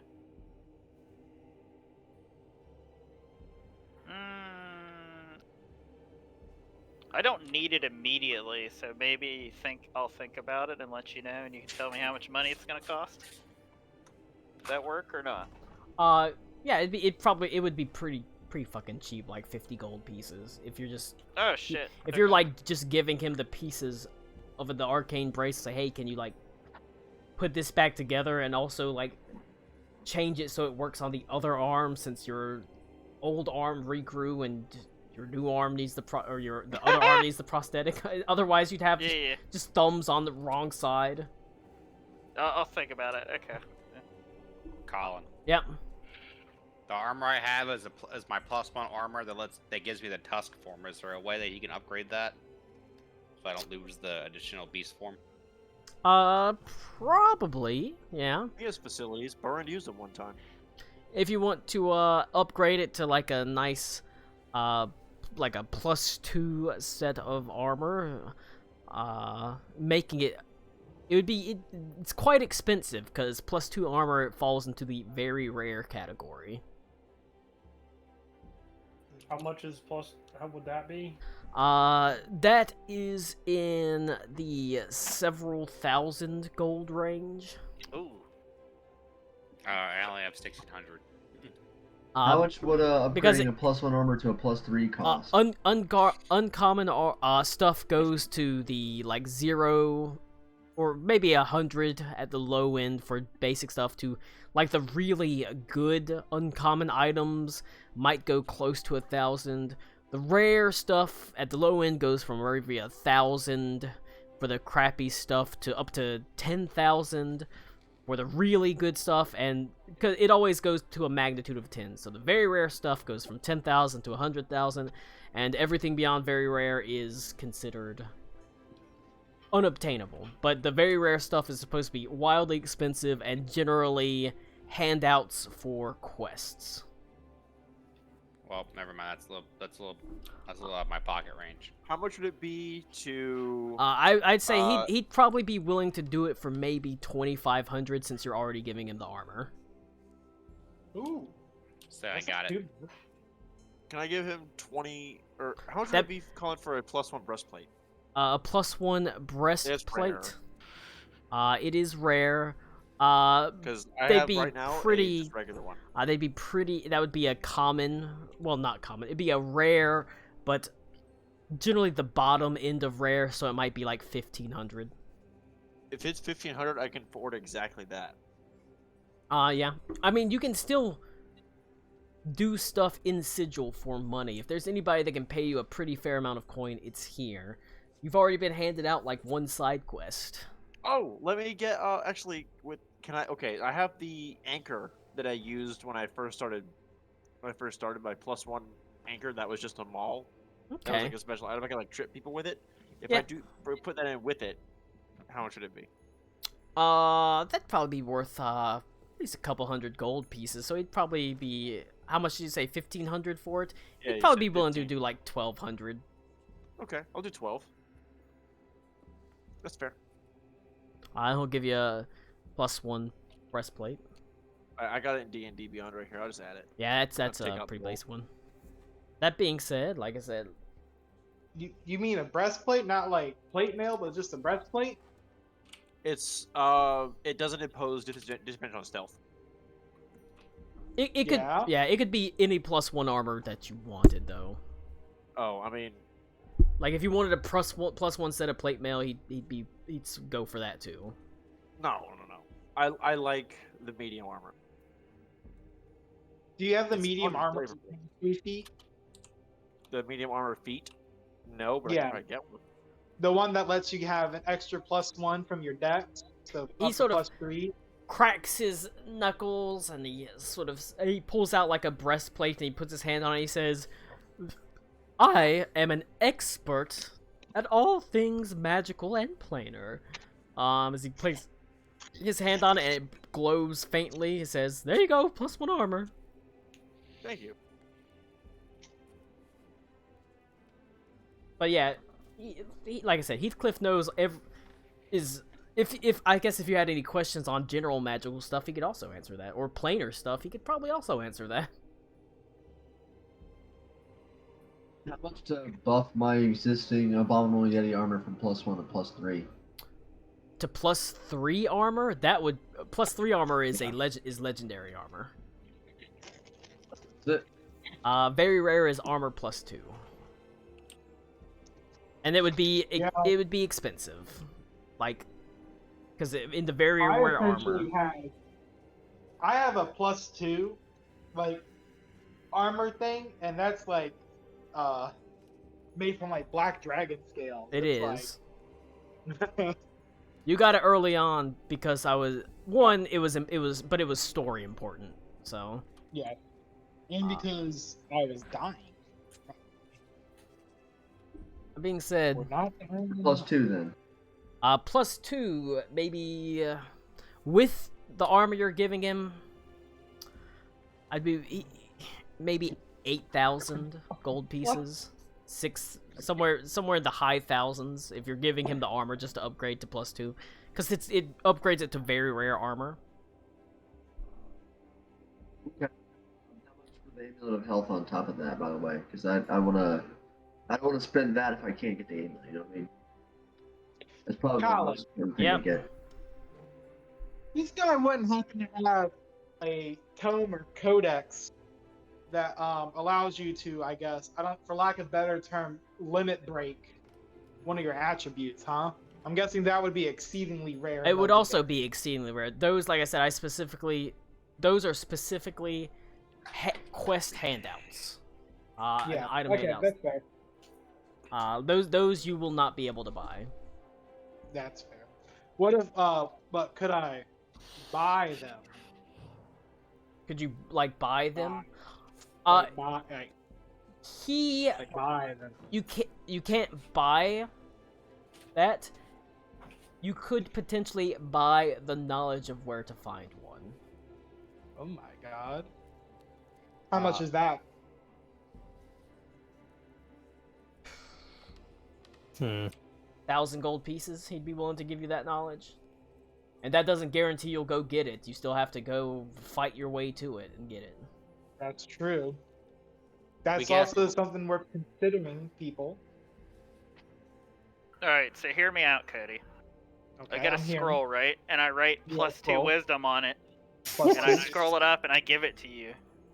And Amulet of Health is a rare item. It would be on the better side of rare items, probably, because raising your constitution to 19 would be considered pretty fucking good. So on a scale really of good. on a scale of 1,000 to 10,000 for your rare magical items, it would be probably maybe 5,000, 6,000. I think I have an Okay. 18 constitution. Can I trade in my troll hide cloak and Uh, get some of that knocked off? what rarity is your Trollhide Cloak? Just rare. Rare. He'd Trollhide Cloak be a medium, so he'd probably drop it down to maybe 1,500, 2,000, 1,000, 1,500 with the Trollhide Cloak. It's 1,500 gold. Amulet of Health's probably better than Trollhide Cloak, but Trollhide Cloak's still pretty useful. Absolutely. So, Oh, absolutely. And you said it'd be like 8,000 for the armor upgrade? yeah, because that'd be very rare, but you're also giving him the armor, so it goes down to into the range of rare, but it's higher in rare, so. Sweet.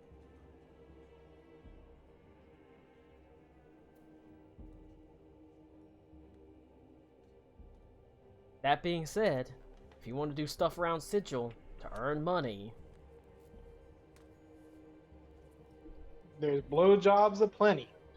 there are quests aplenty you can take in Sigil. And you've got at least a couple days to do them.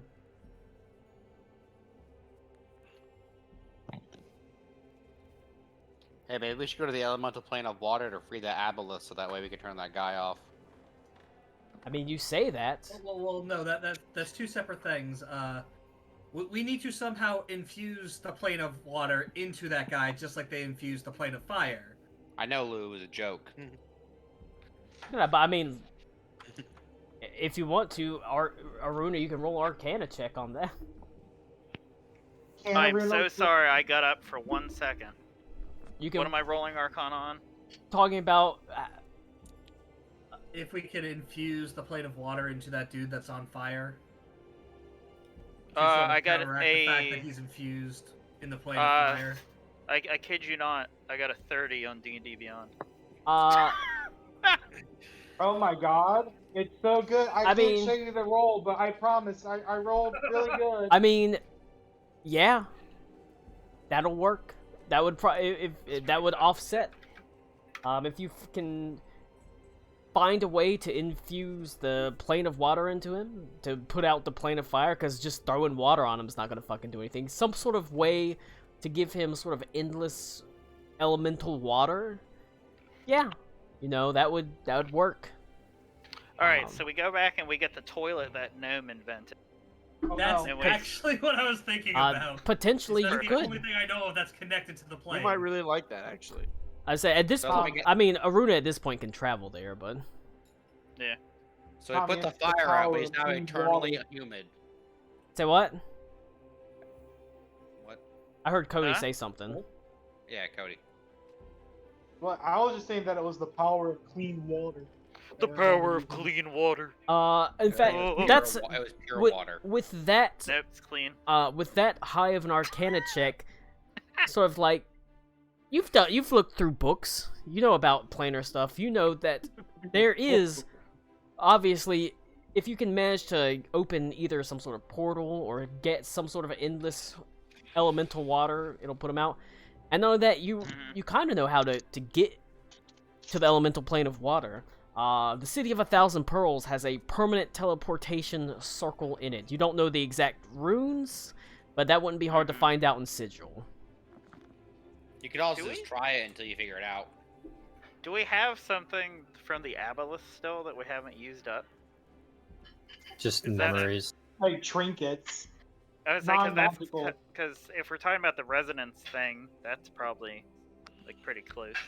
Like I think Potentially. like, the only thing I can think of is like I said, the little totem fetish, whatever you want to call it, that was carved out. Yeah. Well, I mean, if You'd have to get a new tuning fork to attune to it. that's fine, given enough time, I could do that. Yeah. That would be Also, we worth can remember a the name of that gnome that made the toilet. pretty Yeah, well, good luck. significant amount of money. Stallreich is absolutely fucked last time we checked, That so too. finding that That's right. specific gnome is going to be nigh Yeah. impossible. It'd be, if we wanted to do that, I think the easiest thing to do would be to pull money and get something from Heathcliff. And then I will use that to solve the problem, but it's going to cost a lot, probably.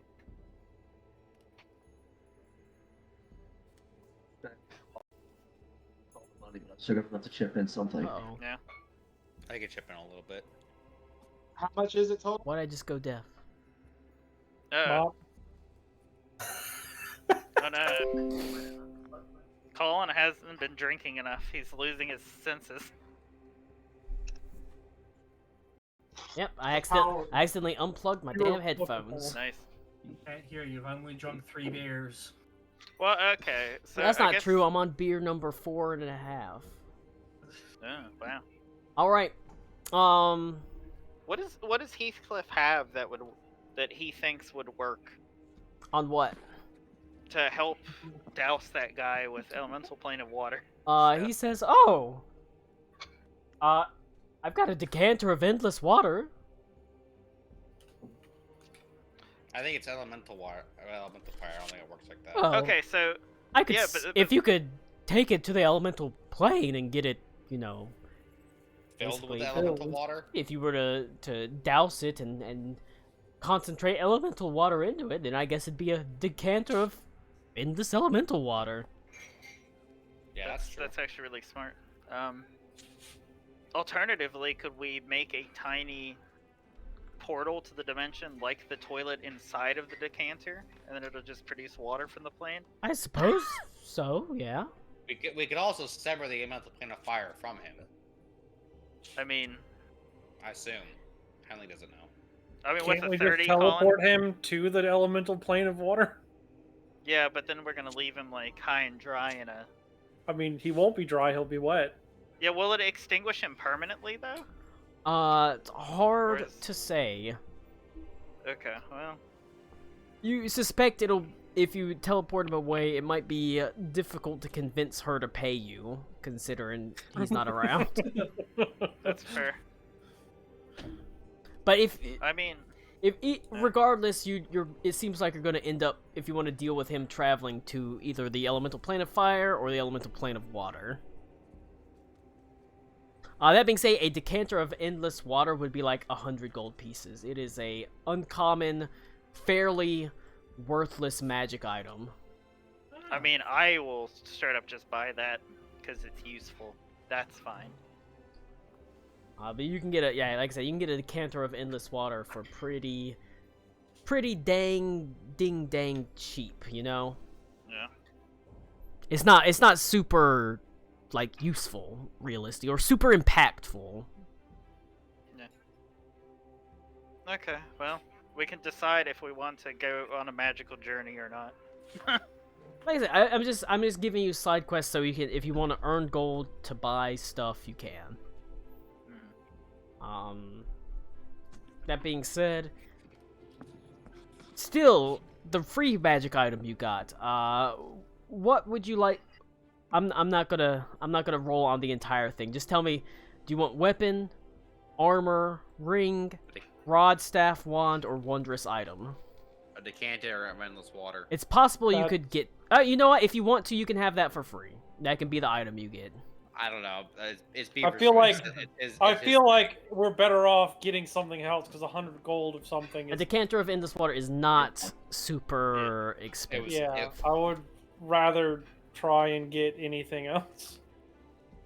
I mean, like, I figure the things that would be most useful to just anybody in the group would be armor or like I'll just say wondrous item. or a wondrous item, yeah, because like most of us have a weapon or will have a weapon that we don't need. Yeah, it's gonna be busted as fuck.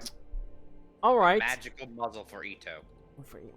51, 51. I think we'll just give that to us for free. It would be a 1 to 150. If you roll a wondrous item, it's a D156.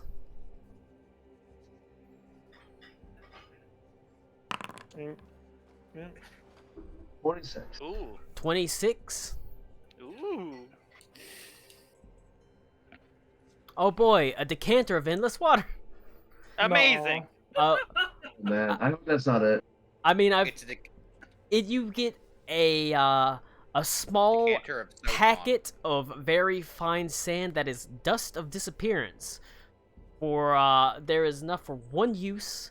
When you use an action to throw the dust into the air, you and each creature and object within 10 feet become invisible for 2d4 minutes.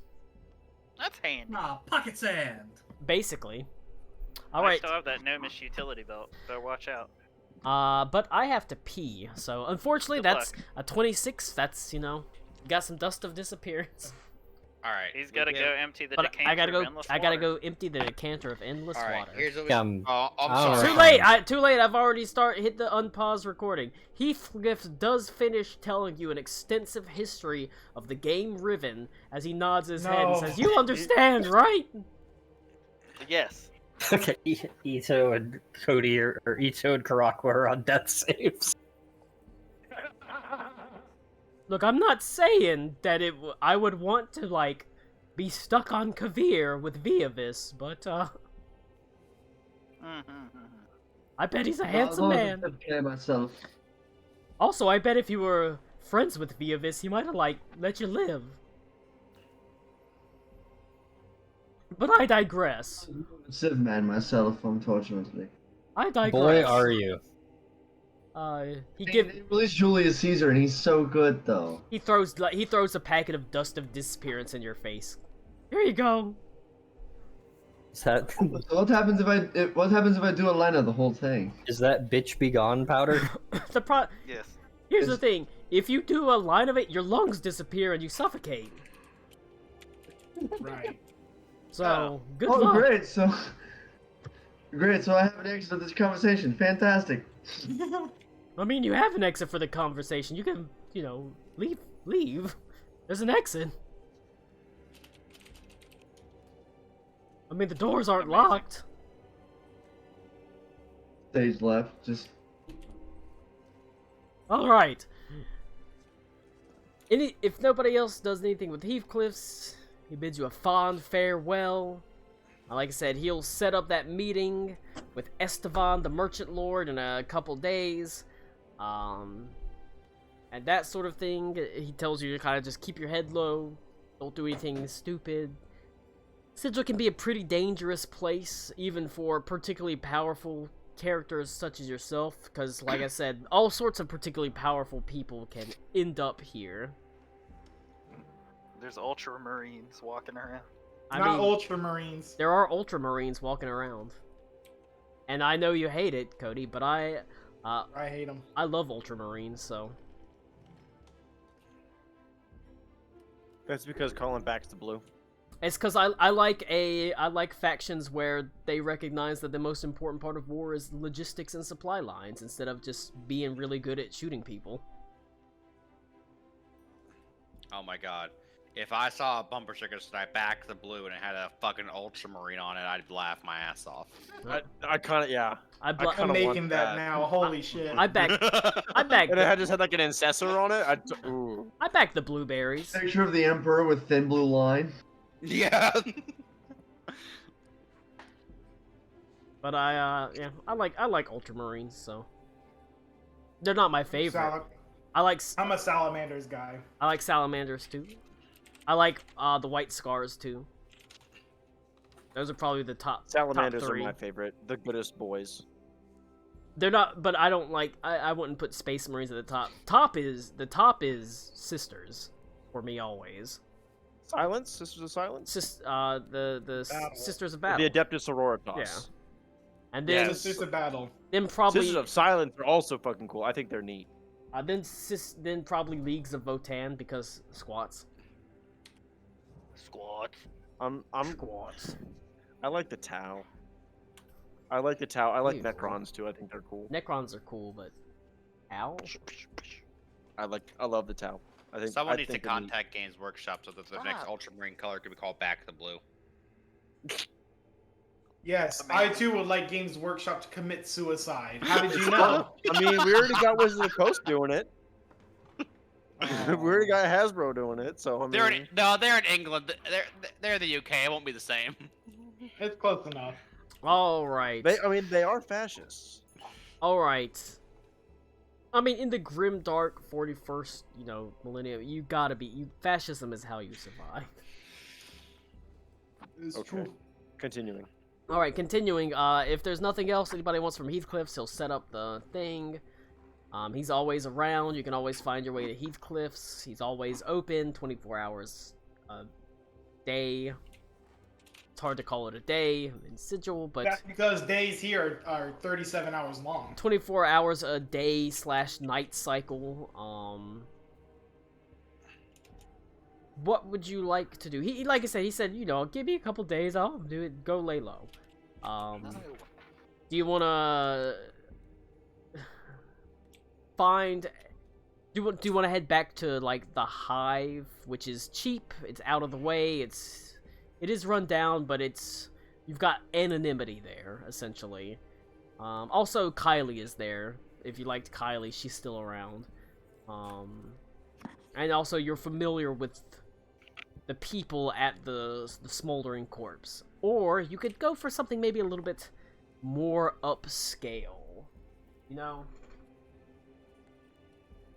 little bit less anonymity. But there are other... You could find something maybe in the lower ward or the market ward. To be a little bit more accommodating, a little bit more upscale, a little bit more expensive. A little bit less anonymity. But a little bit nicer. What does the king think? He's been making our decisions. The Me? Emperor. Yes. I'm not banking anything. I'm just talking. Well, I think it would behoove me in my royal position to seek out a fancier place. I will say, Madame Vestia is still in the Hive. She remained at the Smoldering Corpse. So Okay, that's fair. I mean, we can she's not spend been time... traveling long with you.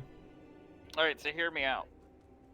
We give Ito and Reed the Cancer Endless Water. I send them to the elemental plane of water. They kill the Aboleth. They come back. In and we out, all get 5 drunk. minutes. Yeah, 20-minute adventure. Yeah, we all get drunk. And we stay here. An Aboleth Good Fair idea. enough. for Ito and Reed.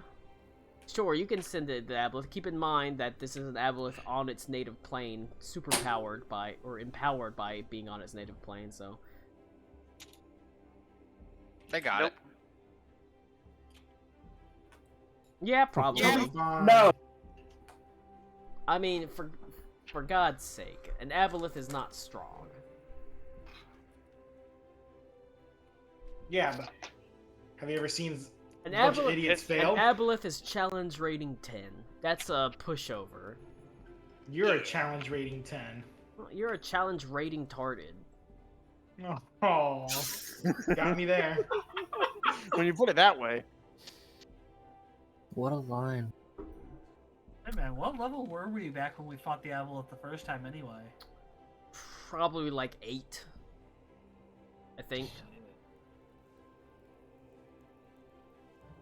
Alright. Tommy, roll a d20.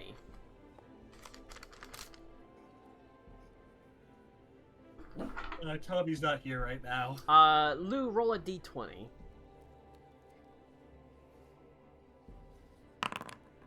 17. Odds is another beer.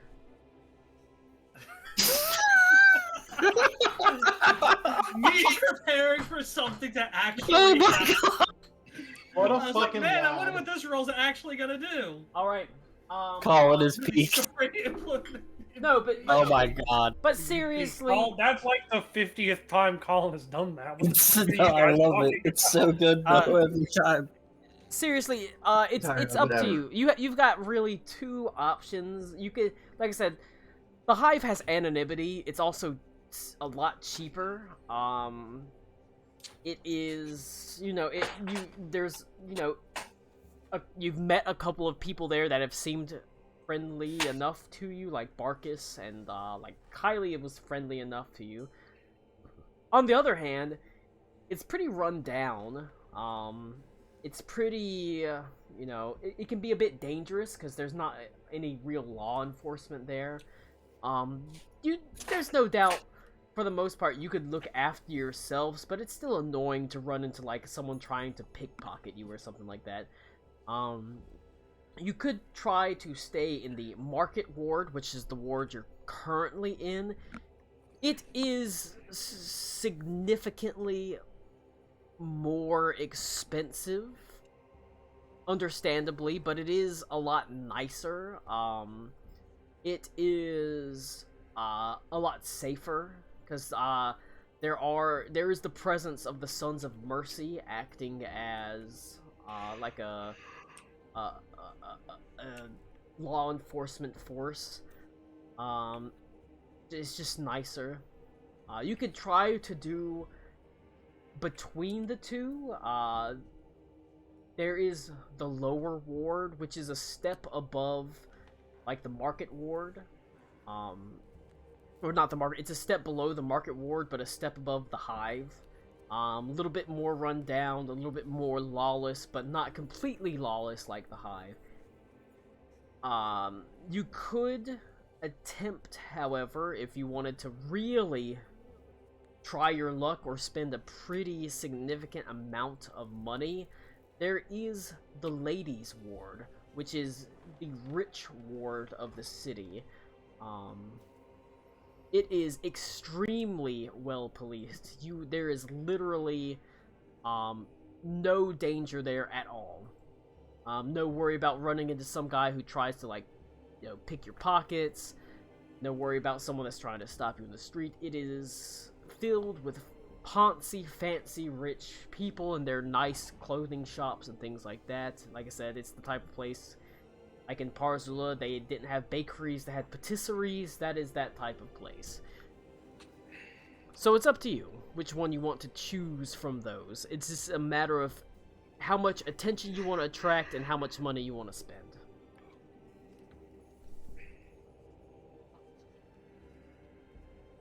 I want all of the sexual attention. Okay, so Like the a Hive to ladies' be... ward, then. you're heading toward the Hive to be with Kylie. Oh, shit, get me there. Or we go to ladies' ward. Yeah. I assume there are women there. I mean, there Well, are. There are also men. Yeah, but also if we go to the ladies' ward, we're gonna the direct line of sight of the Lady of Pain, aren't we? We're trying to, like, kind of stay low. There is. I mean, I'm not gonna tell you. You I don't think know. she You don't know anything about the ladies' ward, really. You'd have to ask somebody. But I don't think she cares about us, in all honesty. Yeah, I guess that's fair. I think as long as we don't fuck with it, as long as we're not fucking with anything, she'd care less. it is the ladies' ward is the safest. It's also the most expensive. I don't care. Where do you guys want to stay? We're doing The some ladies' great ward would mean collective. less. It would mean less interruptions if we were in the ladies' ward. That's true. Mm-hmm. I delegate to my subjects to choose where we stay. If you can get the subjects to talk, it'd be amazing. Ito smacks Henley upside the back of the head. Says, "No, you've got that backwards." Why? Look, I'm still reeling from the Riven discussion. I need you to just put two together there, buddy. Connor is feeling like Lieutenant Surge is Raichu. Alright, so in regards to the missed books, in the first book called the Book of Atris, actually there is an important line that I actually say to myself a lot of times in day-to-day life currently, and I've read this book in 3rd or 4th grade. It's a moment to ask yourself as you're walking or doing anything, as you just take a moment to look around and say, what do you see? You look around and say, what do you see? And sort of just have that brief moment of clarity to take in your surroundings. And I do that often, as like walking around, like, what do you see? What do I see? Do we think that Colin could ramble about Mist and Riven until Camelot Unchained comes out? I could ramble about Mist and Riven a lot, and it's so good.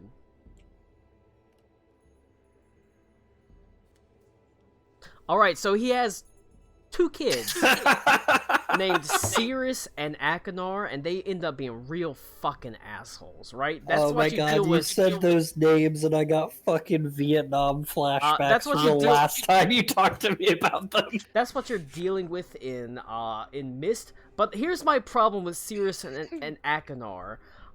One of them looks a little bit More happy than too. I read a book before I was my like, life. one of them looks a little bit too swarthy to be Atris's son. Judgy. But the point is, but no, where do you want to go? Where do you want to stay? If I said I delegate to my subjects. yeah, where do you want to stay? If you were staying in the ladies' ward, it is going to be 10 gold per person per night. Because you're having an aristocratic lifestyle. I do like having an aristocratic lifestyle. I think it'd be funny for us, It does sound nice. for a bunch of bumpkins like us to walk in there and stay the night, though. When in Rome, you know, when in Sigil. True, and we are already spending 40 gold just to get past bandits, so I mean, fuck it. Yeah. If we're spending money, we might as well spend money, you know? Do you think we can claim this on our taxes to the crown? Oh my god. Ito, I don't think you want to try Faction turn? negotiating right now. Henley, when you became emperor, did they have to adjust your W-2? What's a Shit.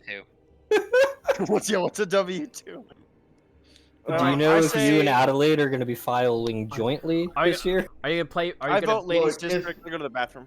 Are you gonna Probably pay? so. Are you gonna If pay you for have Madame Vestia to go there too? She's currently hanging out in the hive. Yeah, that's fine. I don't care. Ito, My if you wife have points a out that 99, you were it's married so- before December 31st.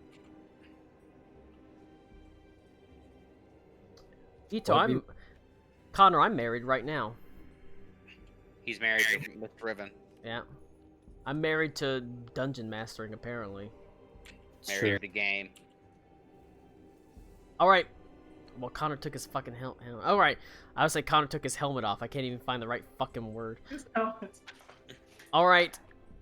So the ladies' ward seems to be the general agreement. Yeah. You're willing to spend the Yep. coin, but you're gonna get a really nice and safe place to stay. All right. It's not too hard to find the ladies' ward. You go and you ask one of the Sons of Mercy, who they're in the market ward. They're stationed on most corners, and they're able to. If you have any particular questions about the city, you can ask them. But they tell you, righto, you're going to want to head up directly to the lane. You're going to find a wall with a mithril gate in it. The mithril gate itself is closed. But if you pass through it by paying the entrance fee into the ladies' ward, you'll be allowed to walk the streets safely. The entrance fee itself is 1 gold per person. That gold does, however, go to the beautification of Sigil.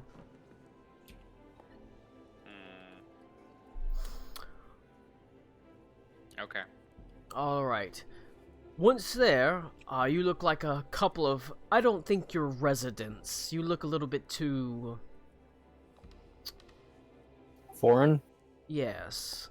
Yeah, alright. At Might least you're honest. I suggest the Azure Iris? It's a lovely, lovely inn that is magically protected against eavesdropping and scrying. There's a non-zero chance that that's a sex move. The Azure Iris. Let me Yeah. tell you about the Venus butterfly. Oh boy. I don't want to hear it. Have More you, flashbacks. He said The he looks Venus at. butterfly connect to Riven. Might I suggest Don't. the Alaskan pipeline? How's that sound? A Mexican Halloween? No. How about the Angry Dragon? Oh no. I know about that one. That one's a good one. Alright, but the point I mean- is, Yeah. the Azure Iris is as fine a place as you could ever hope to be. But I must warn you, mind your manners and make sure you follow the laws, and you'll be okay. Fail to do that and you'll find yourself in the jail. The hail. Alright.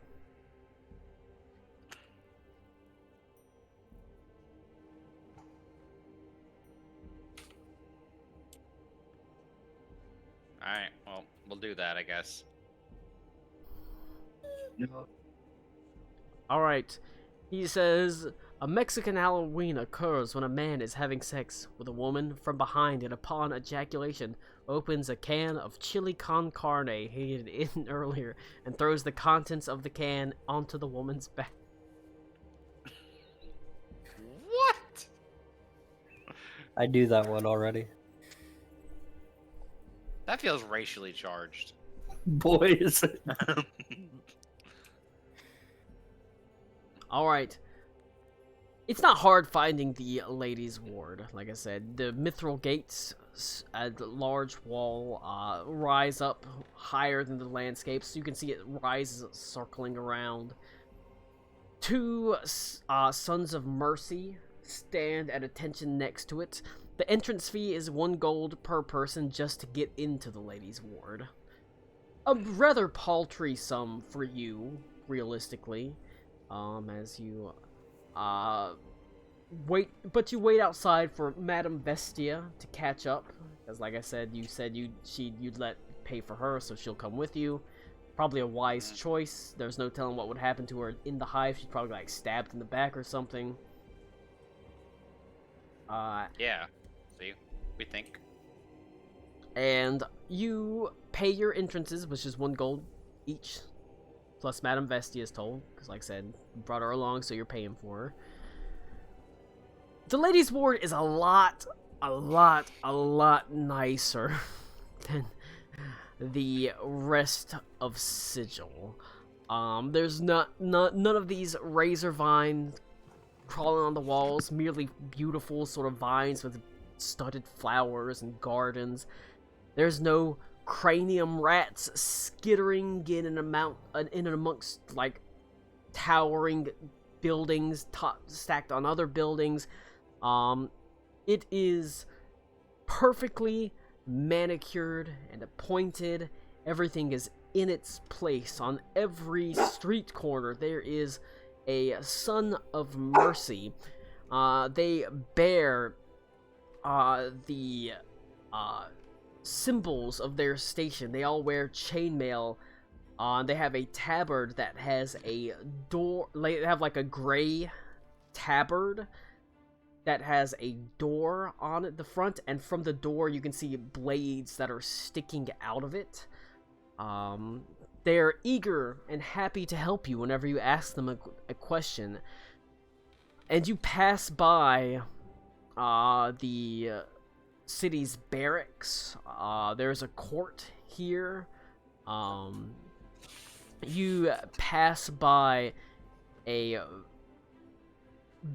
large, like, spinning wheel in front of a very popular building. And you can see in the center of the wheel, it says Fortune's Wheel.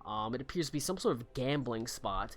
And as you're passing by, someone shouts in excitement as all of a sudden the wheel begins to spin until it lands on a number. And someone cheers with excitement as they say, "I won!" And they rush inside.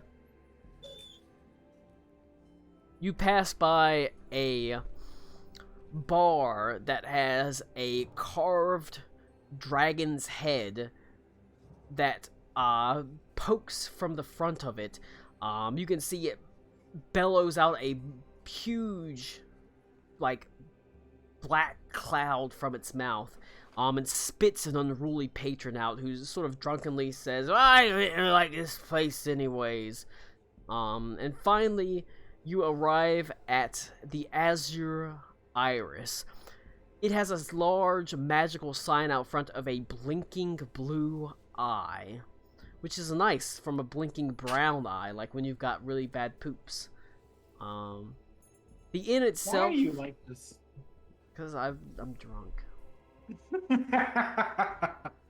The inn itself is quite nice. It's a single story, but it looks like it has a large common room-like area, and then a secondary area that has all, like, the standard sort of rooms that you would sleep in off to the back of it. It's quite tame. Like, if you're expecting a bawdy, rowdy, raucous atmosphere, this is not the place to go for it.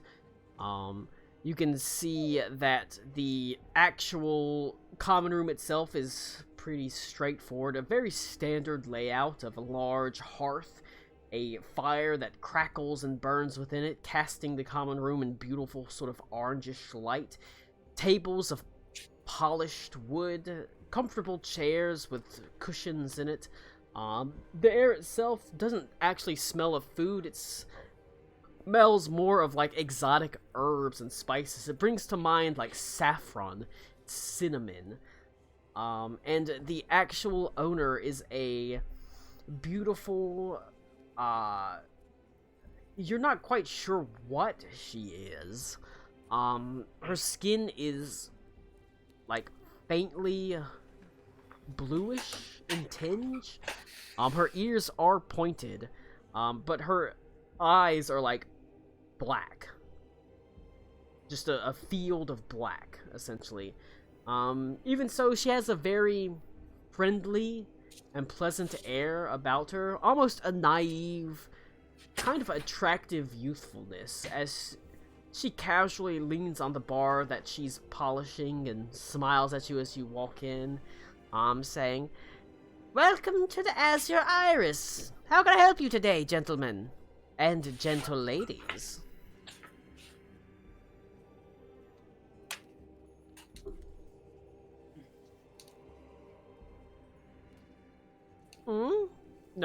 Nobody's talking, huh?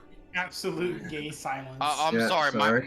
My mic was muted for some reason. I said, yeah, rooms for each of us, please and thank you. Of course! Finest rooms for each of you! That'll be 10 gold pieces each. Obviously, it comes with food and fare and stabling included. Do you have any Like I bags that we need to carry to your rooms? No, I pay for mine in Vestia's, though. Vestia thanks you. She says, I have never been in a place as nice as this.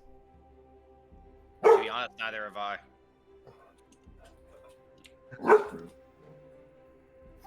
Fair. She collects your coins and she thanks you. She says, you have all of my thanks and my assurances of to the safety and standards of the Azure Iris. And she says, she looks at you, and you don't have any bags to carry. Not that I'm No, aware of. no trunks, no cartfuls, no. Just your backpacks. We're used to carrying everything on our backs. She sort of Like says, snails. huh. Well, that's a bit of a rarity here. Most of the time, people are coming in with all sorts of trunks and things like that. It's a little bit, I suppose, it's nice. You seem like very down-to-earth and kind folk. We try. All We're right. not. So you're going to have rooms 4, 5, 6, 7, and then those are on the left side, and then rooms 8, 3, 11, 25, and 30. Those are on the right side. Alright, I guess we all take a key then and skedaddle. Madame Vestia takes 30. She says it's the luckiest number. Okay. Fair. Wherever you say Vestia. She knows something we don't. Yeah, 30 is your lucky number. She's happy to have you go on your way. She says dinner is promptly at 7 o'clock. That being said, if you don't make it, I understand. I can whip you up something fine and fair in the kitchen. It won't be fancy or anything like that. I'm not much of a cook myself. But, I am more than happy to do it for you. Tea is at 4, lunch is at noon to 1, breakfast is at 6 to 7, and brunch is 11 to 12. What's brunch? Brunch is an interesting amalgamation of both breakfast and lunch. Surprisingly enough, it's served oftentimes with alcohol. Welcome to the higher tax bracket. The mimosas are great. I would recommend the mimosas. You'd be surprised how many people that have considerable wealth can't make it through their day without having a little bit of a buzz on. But I suppose when you're dealing with all the people that they have to deal with, it's something that might be quite necessary, at the very least helpful. Look, Ito has been lit 24/7 since his character arrived. Okay, so what do you eat at brunch then? No one knows. She sort of says mimosas, lots of mimosas. What's Bloody. mimosa? Well, it's a mixture of freshly squeezed orange juice as well as sparkling wine of some sort. We also have Bloody Marys. Those are also served. The dream. Have you ever had Eggs Benedict? No. I've never put my eggs in a dick, no. It's probably a wise choice. Have you ever looked at your arteries and thought they could be clogged? Usually we have to give you extra money for the ovo depositors. I hate that. I hate that I know what that is. I hate that. I'm happy that I don't immediately get it. That's a fucking lie, Max. Now, I mean, I Look, can kinda I'm sure. infer, I'm but, sure like, if you give him enough time, he'll figure it out. I And can kind of infer, but I don't immediately. you know, we have Eggs Benedict. There's things like toast. We have a very fine, freshly churned cinnamon butter every day. That being said, if you're not accustomed to spreading the very thick butter on the toast, you probably don't want to have brunch with us, because if you pierce the toast while you're trying to put the butter on, the other wealthy folks will laugh at you for piercing the toast while trying to put butter on it. Huh. They don't sound very nice. Oh. Probably not. When you have money, you don't have to be nice. You're rich. Look at Ito. Is that true? That's a very good point. Ito doesn't have money. He has money that he's going to give to the crown. Eventually. I don't think she means that. I don't think she means money in that way. I think she means money as in, like, you're well-to-do. But she hands you the keys to your room. Like I said, she gave you a various list of times and things like that. She says, if you want something more specialized, we can have meals sent to your room and things like that. But I hope you enjoy your stay at the Azure Iris. My name is Tamale, and I am happy to serve you in any way, shape, form that you need. Well, most ways, shapes, and forms that you need. I'm afraid that I'm a rather goodly aligned religious woman. So I don't lick assholes. Family, are you I human? thought you said you were good aligned. Is she human? She is definitely not human. I asked her that. I don't know if she'll tell me what she is. Oh, no, no, no. Nothing like that. I myself am a Triton. Oh. Okay. You met those before. We have. That's true. We've seen these kinds of peoples before. You've met her, but she also looks different. They didn't, the Tritons you met didn't have pure black eyes.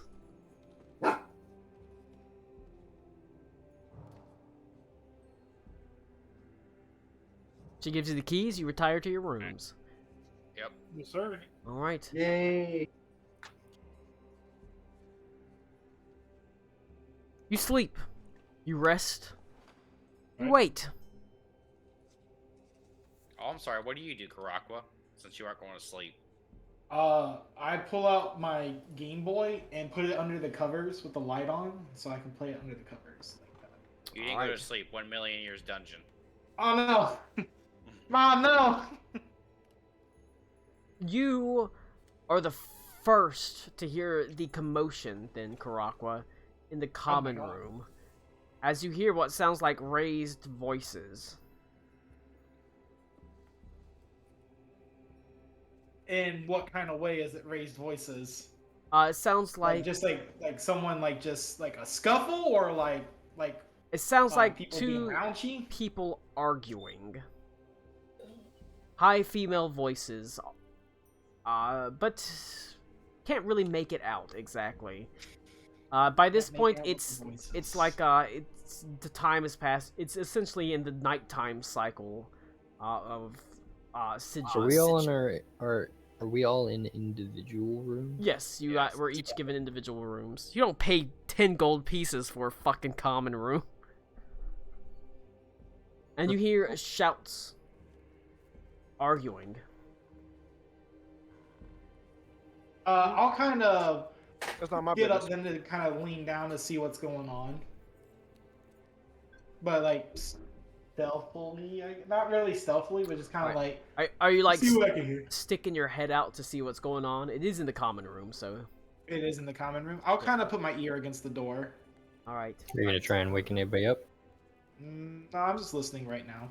You hear He's trying not to alert anyone, so he probably doesn't. the voice, a familiar voice of Kylie the Tout, as she is emphatically saying, I don't fucking care about how precious their damn rooms are, or how special their lives are, or how much they fucking paid for them.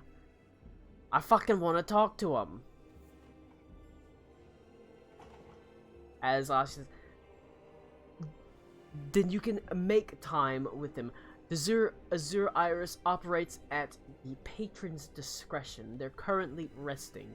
If they emerge from their room, you can talk to them. As you hear a voice say, "Time is of the fucking essence." And Do I you hear recognize say, the other voice? "Yeah, it's Kylie the Tout and the innkeeper, the Triton." As you say, "Fucking look at this! Fucking look at this!" As there's just sort of some silence in the room, and be that as it may, at the Azure Iris we have rules. We do not disturb our patrons till they emerge. You're free. Wait in the common room, ma'am. Although please put that away.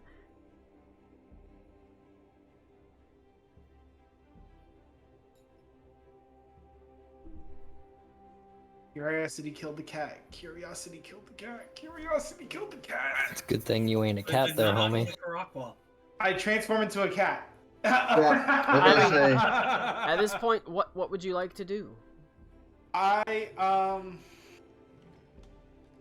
You said we each have our individual. Yep. Do I go out there and see what's going on, Laura? Or do I? Okay. You want my what? Press ZL a bunch while you're playing D&D. Will it reach from here? Just bring the switch in here, goofball. I will. What? I will. Let's see what this is about. I won't let anyone else know. I'll just kind of go out there and see what's going on. All right, let's see. what Karakwa this chooses is. death. In the nighttime hours of Forever. in the nighttime hours of Sigil, you can see that the darkened landscape presses against the frosty glass windows, but is driven back by the warmth of fire, the light of fellowship. As you can see, the otherwise empty common room has two very prominent figures standing within it. That of the innkeeper herself, the Triton that you met, and Kylie the Tout. You are immediately drawn to the fact that Kylie has a burlap sack in her hands. It has a rope that is wrapped around it where it had cinched it closed, but now it stands open. And to your shock and chagrin, there are smatterings of reddish liquid seeped through the bottom of the burlap sack, clearly blood, as she holds the sack open, as the innkeeper has a handkerchief up to her mouth and has taken a step back looking at it.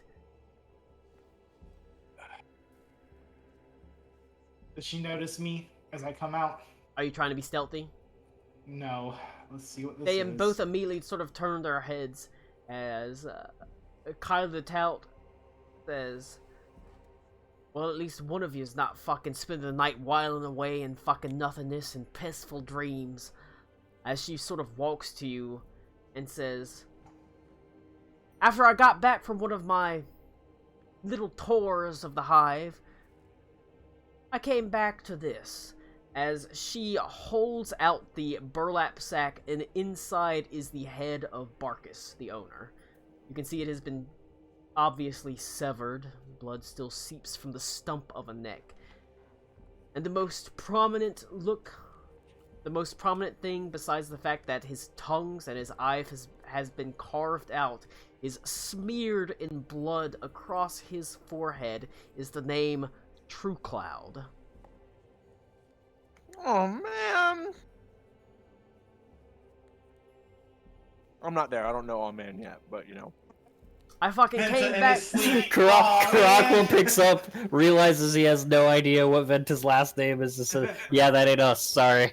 I Yeah, came back don't from see one of what my tours, and I found he was strung up behind the bar in some sort of fucking grisly ritual.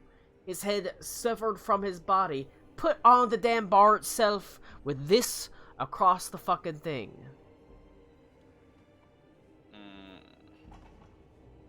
Thank God it happened at night when it was otherwise empty, because if it's... at least somebody would have fucking saw it before then. But no. As far as I could tell, nobody, unless you can make a burning man fucking talk about what he saw.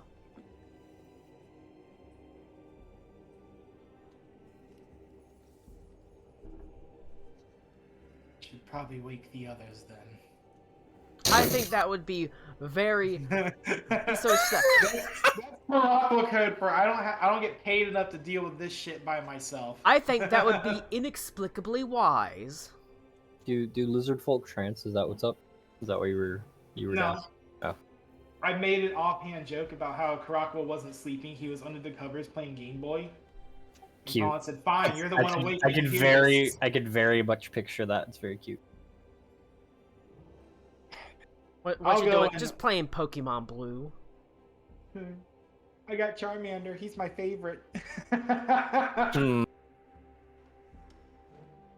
I Does, also...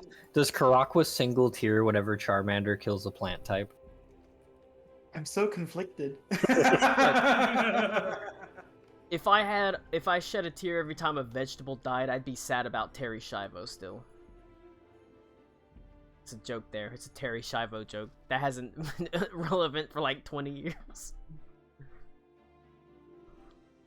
Alright, there's a banging on the door as, you know, the innkeeper says, quiet. The outside door? No, from you sort of going and waking people up. It's like, wake people Yeah. up quietly and discreetly, please. I'll put on some Trying. a coffee or something. We're all about coffee in this motherfucker.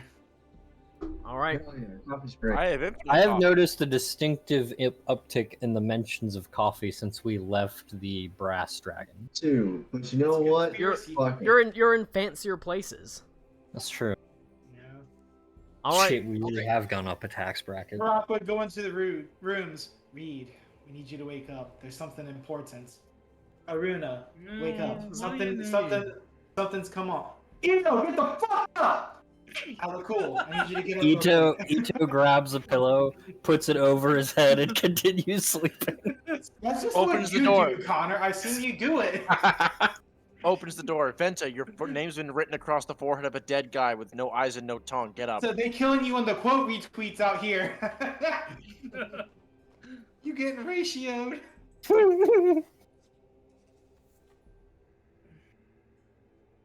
I've roused and aroused everyone. Wait a second, it just hit me that Tommy's not here. Tommy left Yeah, a while yeah, ago. you crashed his computer. Crashed his apparently. computer talking about Riven. Yeah, I don't blame him. Karako walks into 2 rooms and finds them empty, and then walks into the 3rd room to this. That's what I get for not paying attention to the general chat. All right, you gather in the common room, sort of still a little bit bleary-eyed, as Kylie the Tout. You can see she hasn't been. Her eyes aren't reddened from tears or anything, but she does wear a very distinct, unhappy look on her face. Her mouth cast downwards in a dour frown as she abruptly opens the burlap sack to show the head of Barkus, the owner of the smoldering corpse, sitting in it. Its eyes and tongue carved from it cruelly and savagely. On its head smeared in blood the name True Cloud. Well, that Well, sounds I don't. like you problem, Venta. Is it Yeah, written? well, I don't think you can tell us who did it though. Is it? Although I could ask him. Is this is a silly question? Is it written like the surname? I mean, it just Like says, is because I know like there is no space True between and Cloud. True and Cloud. but it is written as if it is the proper name, like someone who would know that how to write that. It says True Cloud. Like, what do you mean? Yeah, I mean, it's True Cloud. That's my name. You think someone's just gonna write true space cloud? You think they put I like, meant- the B emoji? They No, just that's not what I meant. Never mind. Okay, well, I didn't know what you meant.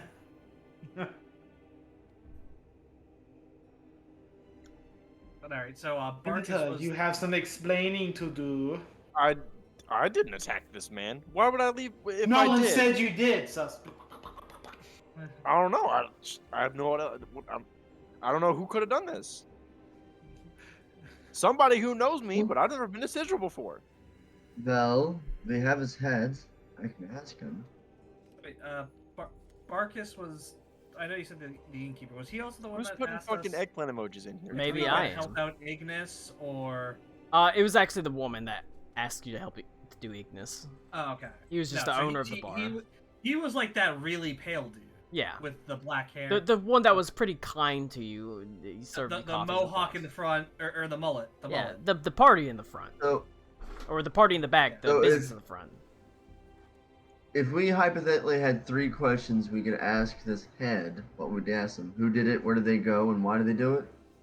Theoretically, yeah. Who are you? Who is your daddy? And what does he do? He's still fresh. Yeah. The way you put, he's still fresh. He's still fresh. He got plenty It's of insight. recent. But yes, you could. You could talk to him. I would. I mean, in reality, what he'd do probably you be think about eager. him? If you asked him a question, he'd probably be eager to help you find out who killed him. So Yeah. So I'm gonna ask her for the head. It's like, can I borrow that for just a second, please? Please. kick well, me I in the don't head. fucking have any use for it. If you can do something with it, she just hands you the bag. I'll pick up the head and I'll like hold it by the bottom of the neck, I guess. All right. And By the what stump. was his name? Name was Barkus. I was gonna say the name Barkus and look right in his eyes and he casts a spell, Speak with Dead. Slowly, its mouth moves without a tongue. It's gonna be kind of difficult to understand him, but for the most part, he can still talk. You can see a faint, ethereal emanation escape from his gently moving lips, as if he were whispering into the ear of a lover. As you are able to ask your first question. Sometimes I get too descriptive. this to That's you. weird. Who did this to you? He This to you. says... Yeah. Demon.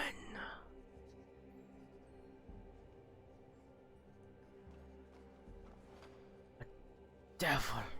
Demon. I don't know who.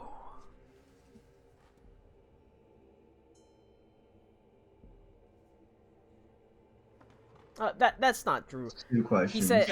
He says a devil, and you said, what did you say? We tossed his dagger away. Asmodeus doesn't like it, I bet.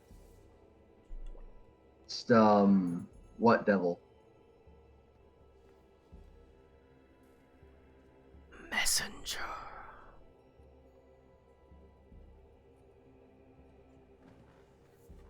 Messenger of whom? The Prince Asmodeus.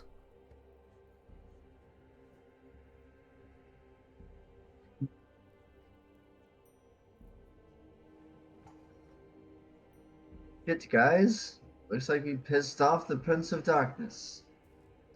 Yeah. Thank you for your He's time, got a- Barkus. You were relieved of duty, and I put him Was back it in the going on back. about a? Was the guy talking about a zoo? He says, talking about hey, a no zoo? problem. Yeah, he asked his 3 questions. It was a devil that was a messenger that was working for Asmodeus. He says, if you got no more questions, I'm gonna go on ahead. You I got your 3 questions, and that's what the answers you got. Well, I guess we shouldn't, be so pessimistic. Who knows? Maybe Asmodeus just wants to invite him for a tea party. It's possible. But I get the feeling it's more about the fact that we've chucked his dagger. Yeah, he might not be too happy about that. I mean, dagger is not the right word. It was a big old fucking sword. Honking little, though. bazooka. Or whatever. It was little sometimes. Sometimes it was, but it's a big old sword.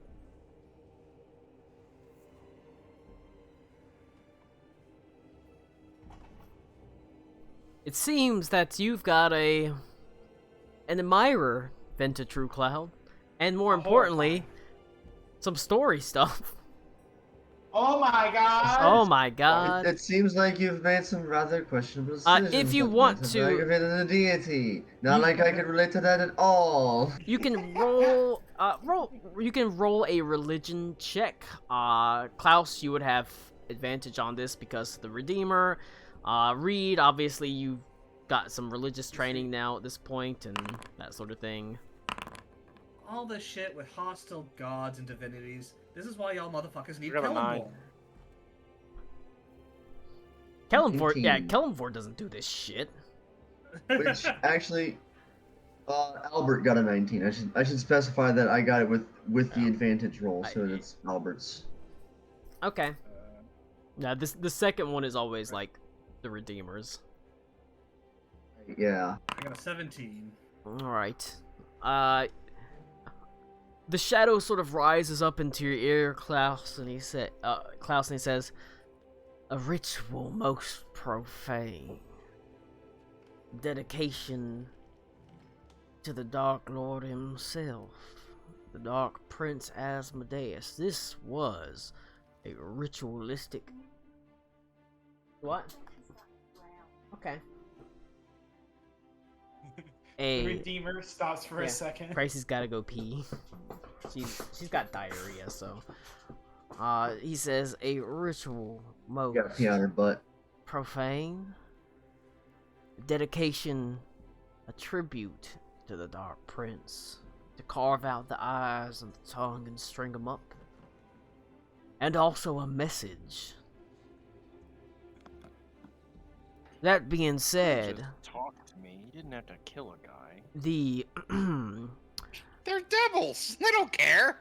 the Lady of Pain does not allow demigods or archdevils into her domain. So it would have to be something else, and someone with a powerful vengeance against you. Okay, I have an idea who that could be. It's Ito.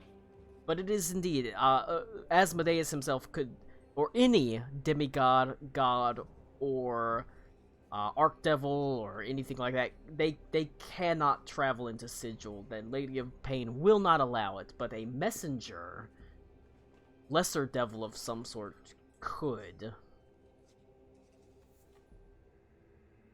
Okay. Dun, Fair dun, enough. dun. Unfortunately, that has led to the death of Barkus, the kindly owner of the smoldering corpse. Yeah, I really don't. I don't like that. Not only that, it is a worrying message about, you know, the potential safety of the people that you run into in Sigil. At the very point, Kyla the Tout could be in danger. The innkeeper you're talking to, or of the Azure Iris, could be in danger. I would say Heathcliff could be in danger. The reality is Heathcliff is not. You know, he's a demigod in his own demiplane. A demon's not going to do shit to him. And if he can, oh boy, is he above our pay grade? Yeah, probably.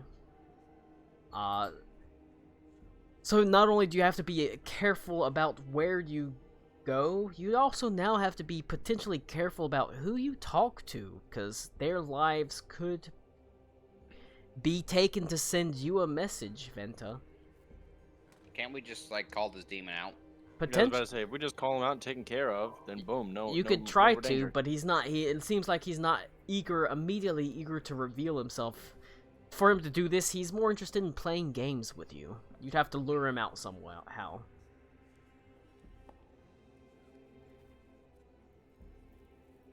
Just have to make it look very nice and appetizing, Venta. You gotta make sure. Just go into the dark alley and be like, oh no, help me, I'm so helpless. Oh no, oh I dropped this thing, oh no. Whatever would happen if I just bent over to pick it up? You know what? If you want to, you can. Sorry, I had to feed my animal.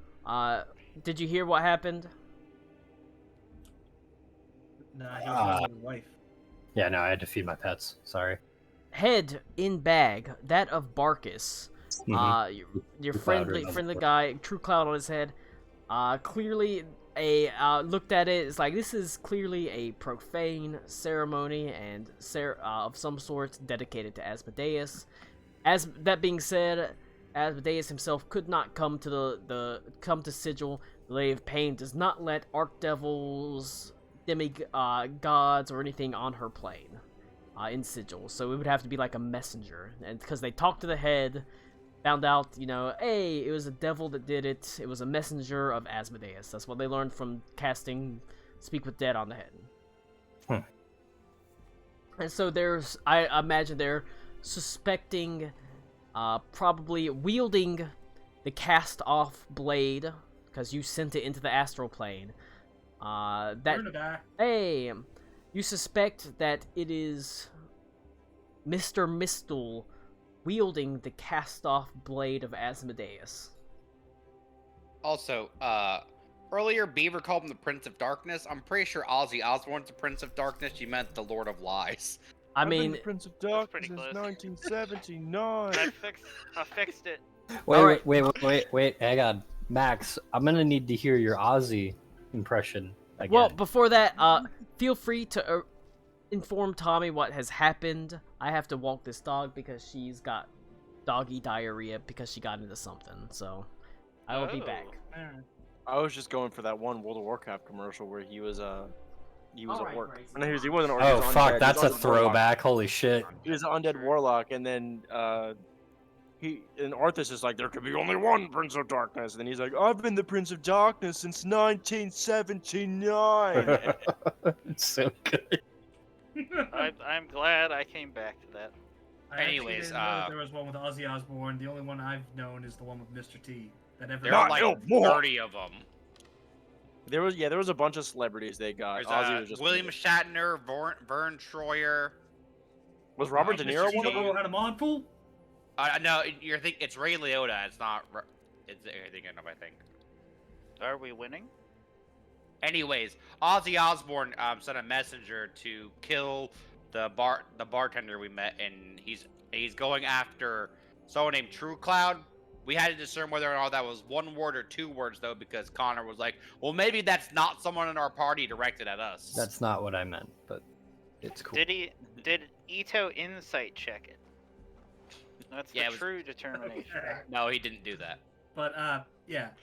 So that happened. Then Klaus spoke with the dead with it. Asked him who killed him. It was like it was a demon. Mhm. What kind of demon? I can't remember A what he sexy said. one? And he was like, who sent him? Oh, sorry, a messenger demon. And he said, okay, who sent the messenger demon? Asmodeus. Great. Can I? Can you what? Colin's not even here. Oh no, never mind. I read the details of the spell. Oh, what? Eating Speaking of dead, yeah, helps. you can only ask 3 questions, and we asked all 3 already. That is not what I was gonna ask. Oh. Right.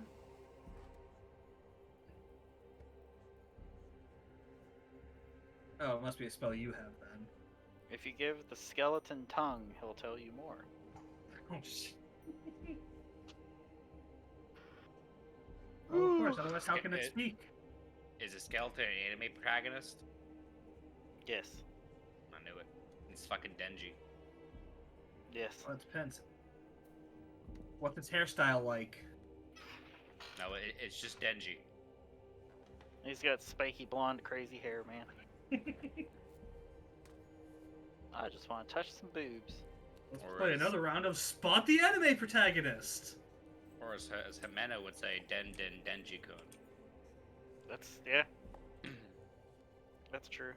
And then she'll die. Yeah, it Spoiler, happens. spoilers if you haven't seen Chainsaw Man, everyone dies. Yeah. Oh, I've read all the way through What it. about that bitch that gave him head as a reward? Did she die too? No one's ever given him his reward. Oh, I saw something that there was gonna be like some uncensored scene in Chainsaw Man where it's like, yeah, no, she's just gonna like fuck him. So, It was so like his this is teacher or some crazy. shit. I mean, No. there's, This is like, there's crazy. 3 women that have, like, offered... He doesn't get What? head. She throws up in his mouth. That's Yeah. weird. Oh, that one, yeah. Well, no. Yeah. And she also sexually assaults him. No, she doesn't. She stops. I'm pretty sure if you kidnap someone from a bar, put them on your bed, undress yourself, then lay on top of them and ask them and like try to get them to have sex with you, I'm pretty sure that's sexual assault. And then he says Yeah, that's no, pretty and clever, then she me. stops. I'm pretty sure that everything up also that is still sexual assault. He She was up, didn't but do he was up anything. for it until that point. Yeah, it That's was pretty usually much- that's usually how that goes. They were both drunk. It was like, he said no, and then they stopped. I'm pretty sure if you're at a bar and you Mhm. kidnap someone from that bar, take them back to your house, Mhm. undress yourself, start Mhm. undressing them, sit on top of them. That's still sexual assault. And then He, We'll have to check with Louis How did C.K. she kidnap him? He's versed in these matters. He was at the Oh. bar. She walked off with him and took him to her house. We're also gonna have to ask the Rick and Morty creator. I mean, are we talking about different people? Because I'm trying to... Denji. Denji got and picked up. Meadow, they're at the bar. Denji is drunk. He passes out. She picks Denji up, takes her to her house. That's literally kidnapping. I'm a level with you. Having zero context other than the name of this media makes this conversation pretty fucking awesome. Chainsaw Man's cool. It's pretty rad. I've heard that. Okay.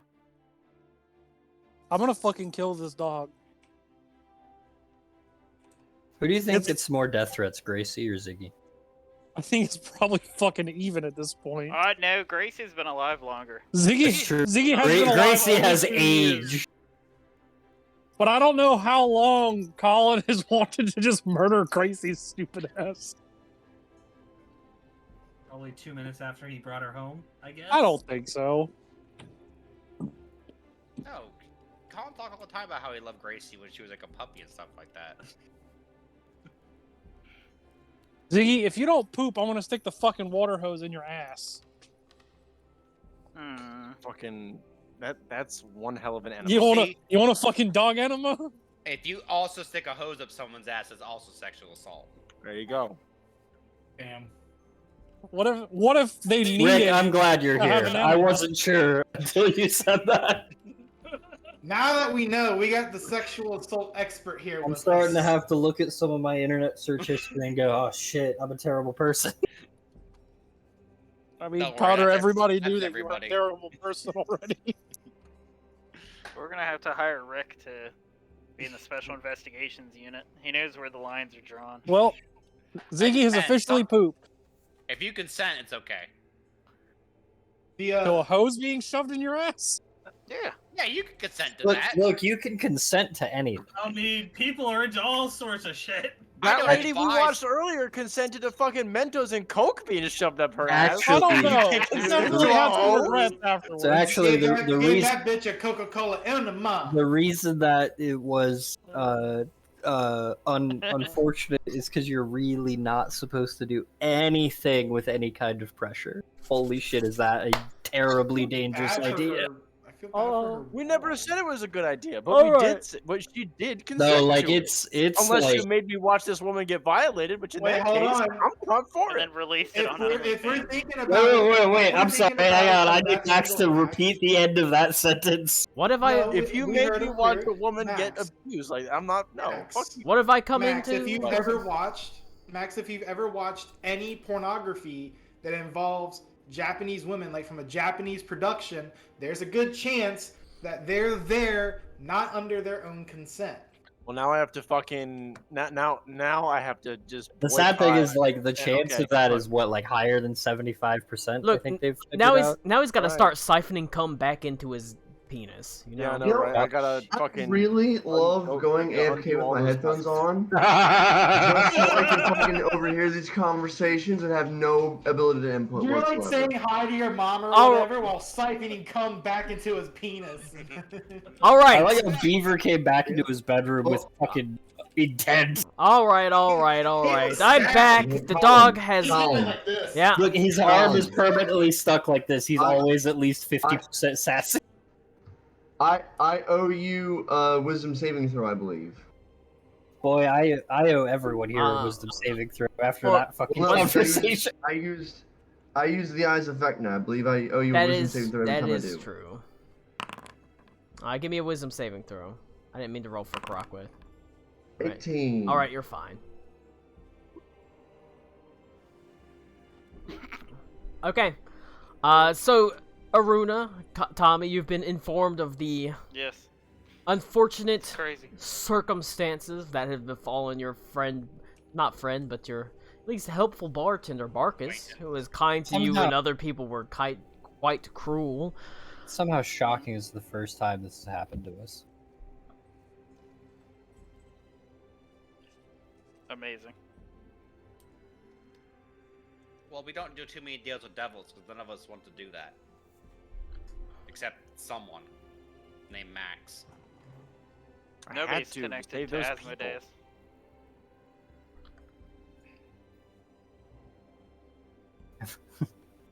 So, like, okay. Does this stop when we deal with Amadeus, or if we just kill Mistel? Amadeus? Well, it's hard to Did I say. say Amadeus? My bad. Can we send Max to hell to pay Amadeus. for our rent? I mean, Is that an probably. option? Okay. Isn't that what they did in Tenacious D?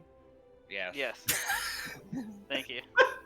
Thanks for putting it together, buddy. I appreciate you. Fuck. Thank you. Now the songs are stuck No, in my head. they had to. No, it was. They had to. The devil had to pay their rent, or Kyle Gass gets sent to hell. If No. the it, other was, way. it was both. Both. If we win, you must take your sorry ass back to hell. No, and I'm saying Kyle also Gass. you have to pay our rent. All right. Da-da-da. They're sending me to hell. Whatever. Uh, I'm not even gonna worry about it. I know. Aruna, roll an Arcana check. I do love making Arcana checks. Roll it, roll it, roll it. Rawhide. Oh boy, this can be good. I It's a feel- 19. That's all right. I feel like Yeah. I feel like this is probably superfluous since we are in the Lady of Pain's domain, and she seems to have a particular fetish against devils and whatnot. But can I, in the room that we're in, can I cast Hallow? Can you cast Hallow?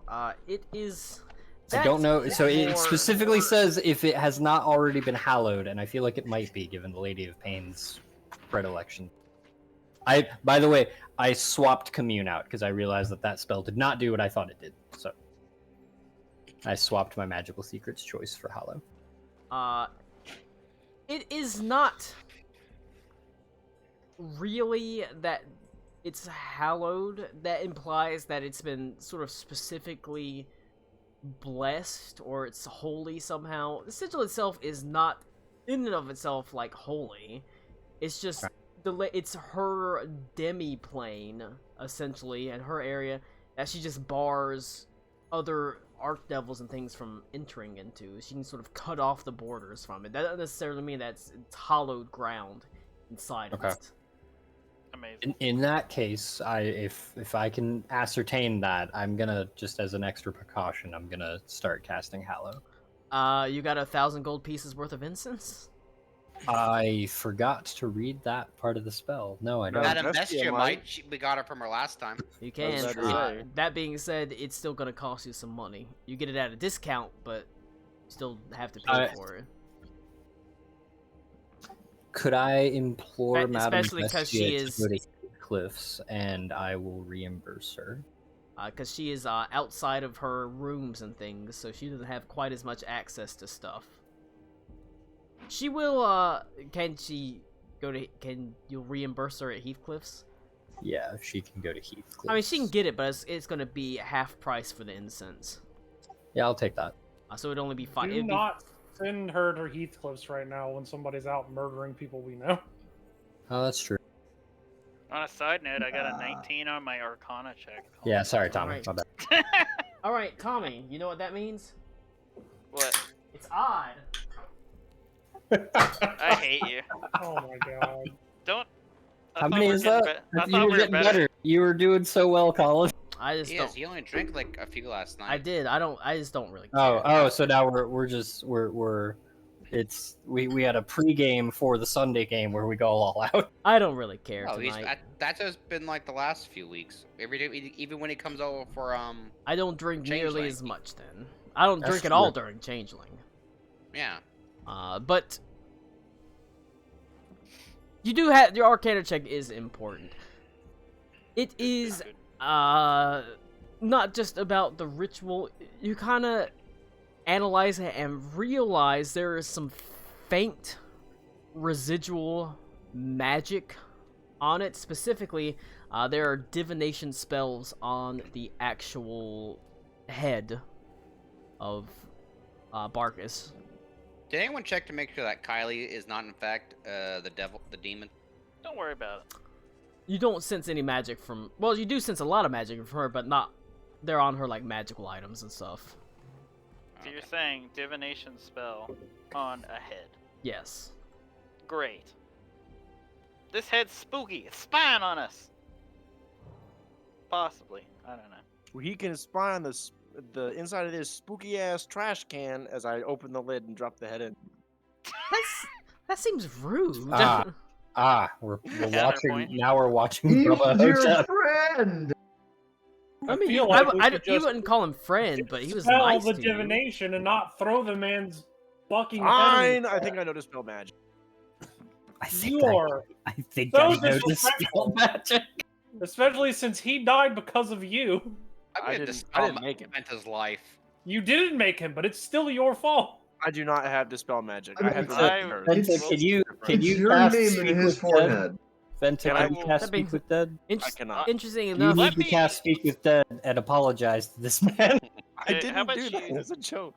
it's how about you funnily kids enough, shut up and let if- me dispel I it? say if you take him into your like bedrooms, then the divination spells don't work. That's true. Oh, really? We could just put him in a room. And If you the put him in division like over one of the because actual thing- like common or not common rooms, but the private rooms, then those are blocked off from scrying and All right. divination and stuff. Let me They're go. real? Let me go Dude, text that's kinda Adelaide cool. and see if the crown will pay for a 10 gold or night room for this head.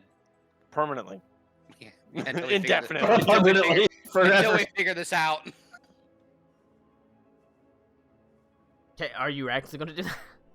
No, I can't actually text her. I mean, you could message her. Look, Colin, when you Somehow- get married, you automatically get a cell phone with a phone number. I'm never gonna get married. I'm married to alcohol. Don't be married. I'm not actually gonna ask her that because we could just. But yeah, the magic can be dispelled, however. But it is clearly brought here, and they're clearly probably spying on you right now through the eyeless eyes of this head. Time to teabag it. Ah, boy. You know what? I'm curious. I'm gonna take Rick, those no one eyes understood that what it's you just said. obviously looking through. I'm gonna put the eyes of Vegna up against it. This is a bad idea. They're watching each other. This is a fantastic idea. I don't know what's gonna happen. Checkmate, liberals. We're in. I like Rick muted, like pantomiming how to why this is a Wait. bad idea. Wait, no, no. You take the eyes out of the dagger and put them in the eye sockets of the head and see what Why happens. in the fuck would we do that?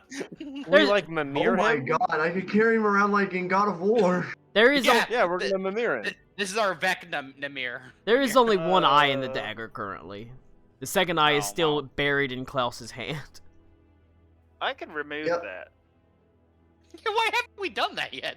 Because he, I don't know. Because- we're not sure if it's gonna kill me or not. well, the reason is not because if you remove it, he loses a portion of his power.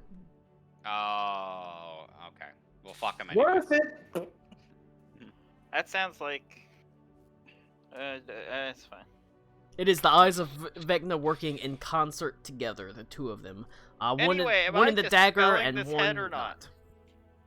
I don't know. Is there a use of us keeping it scried? I imagine. I mean, it's- I like to think Ventress True Cloud holds up the head and says, "I'm coming for you."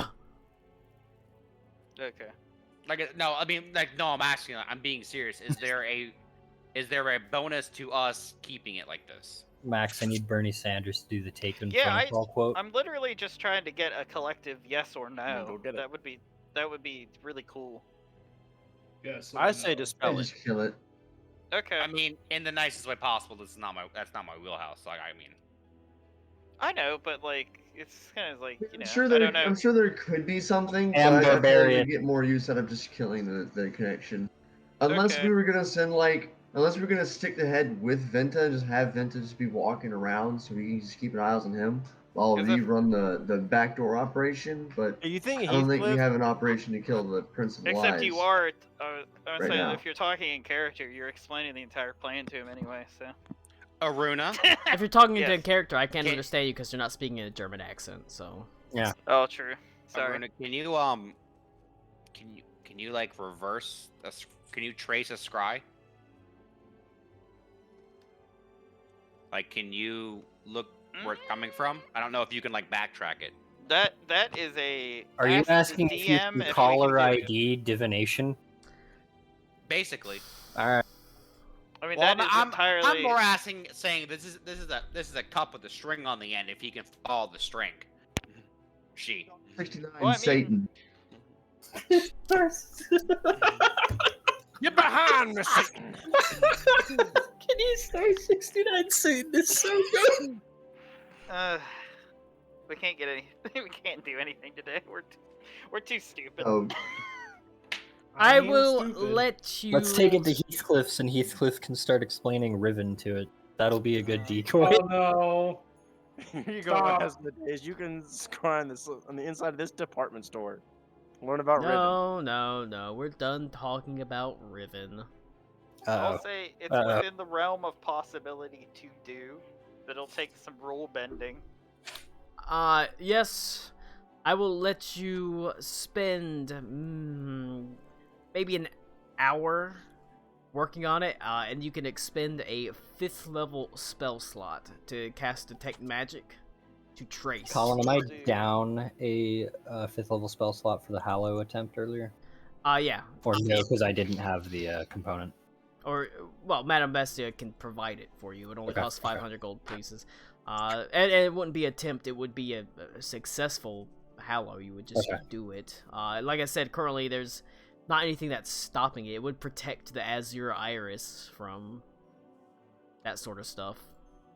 Beaver, let this poor cat have the toy. She's not attacking it.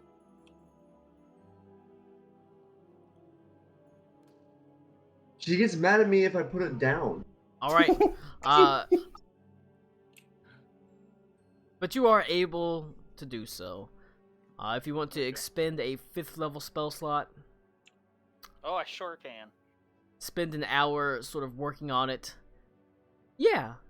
You can, like I said, you have to have the head there, like on the, like, a table or bar and sort of look at it.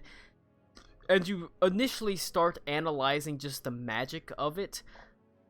And slowly you're able to, it's like when there's like a really thin thread between something, and when the light catches it just right, you can see the faint reflection off of it.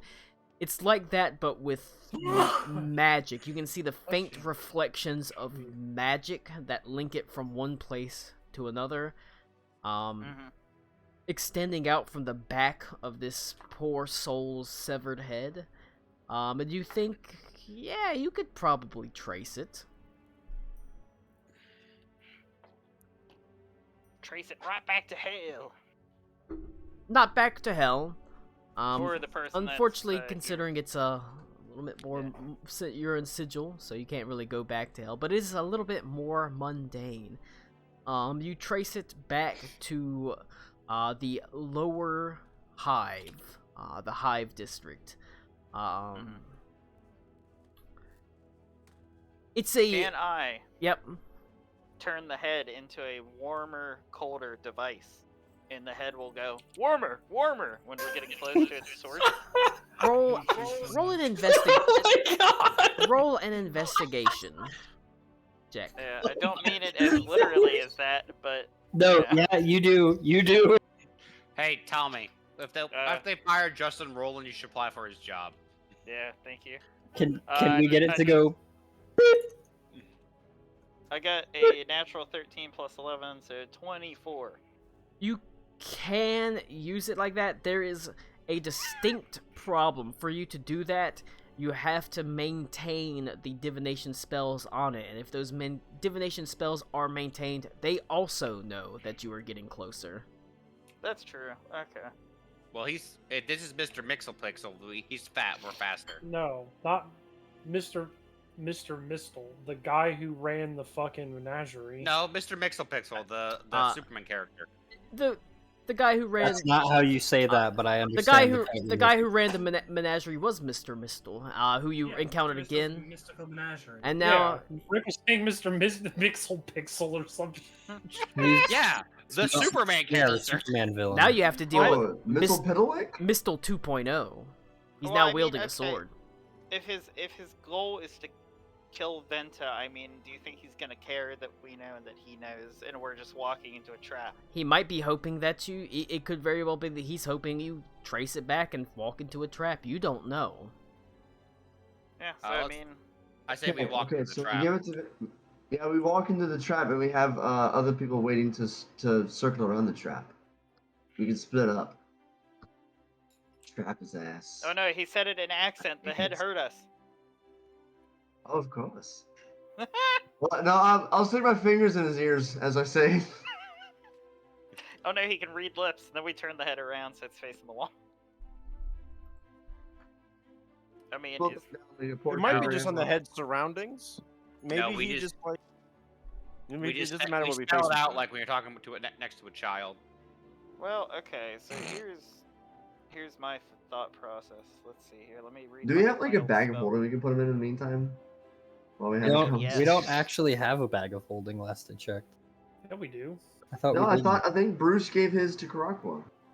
Oh, I thought it There's was the no other way way we around. don't have a bag of holding. I thought it was the other way around. I thought we gave it. If not, we'll go Bruce. to fucking Heathcliff and he'll give us one. Like, it's a plastic Walmart bag. I think it is. It's like a tote bag. It's like you get it I like Whole hate- Foods, I hate this. and he's Alright. like, "Here to carry your stuff." All right, let's tie it up Sorry, like Tommy. Mimir or like a melon with ropes, and I will carry it, and I will lead us straight into the trap. If that's what you want to do, that's fine. Stealth off as we get closer. You follow the thread along, perhaps like a guiding line along a mountain, or maybe perhaps like a fishing line with the head at the end of it as some sort of grisly bait.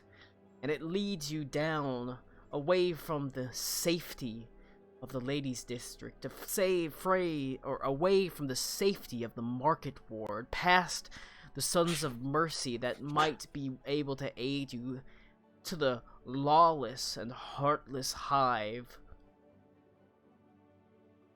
In and amongst the towering structures of roughly hewn timbers and rubble, is a very large, you think perhaps a warehouse of some sort.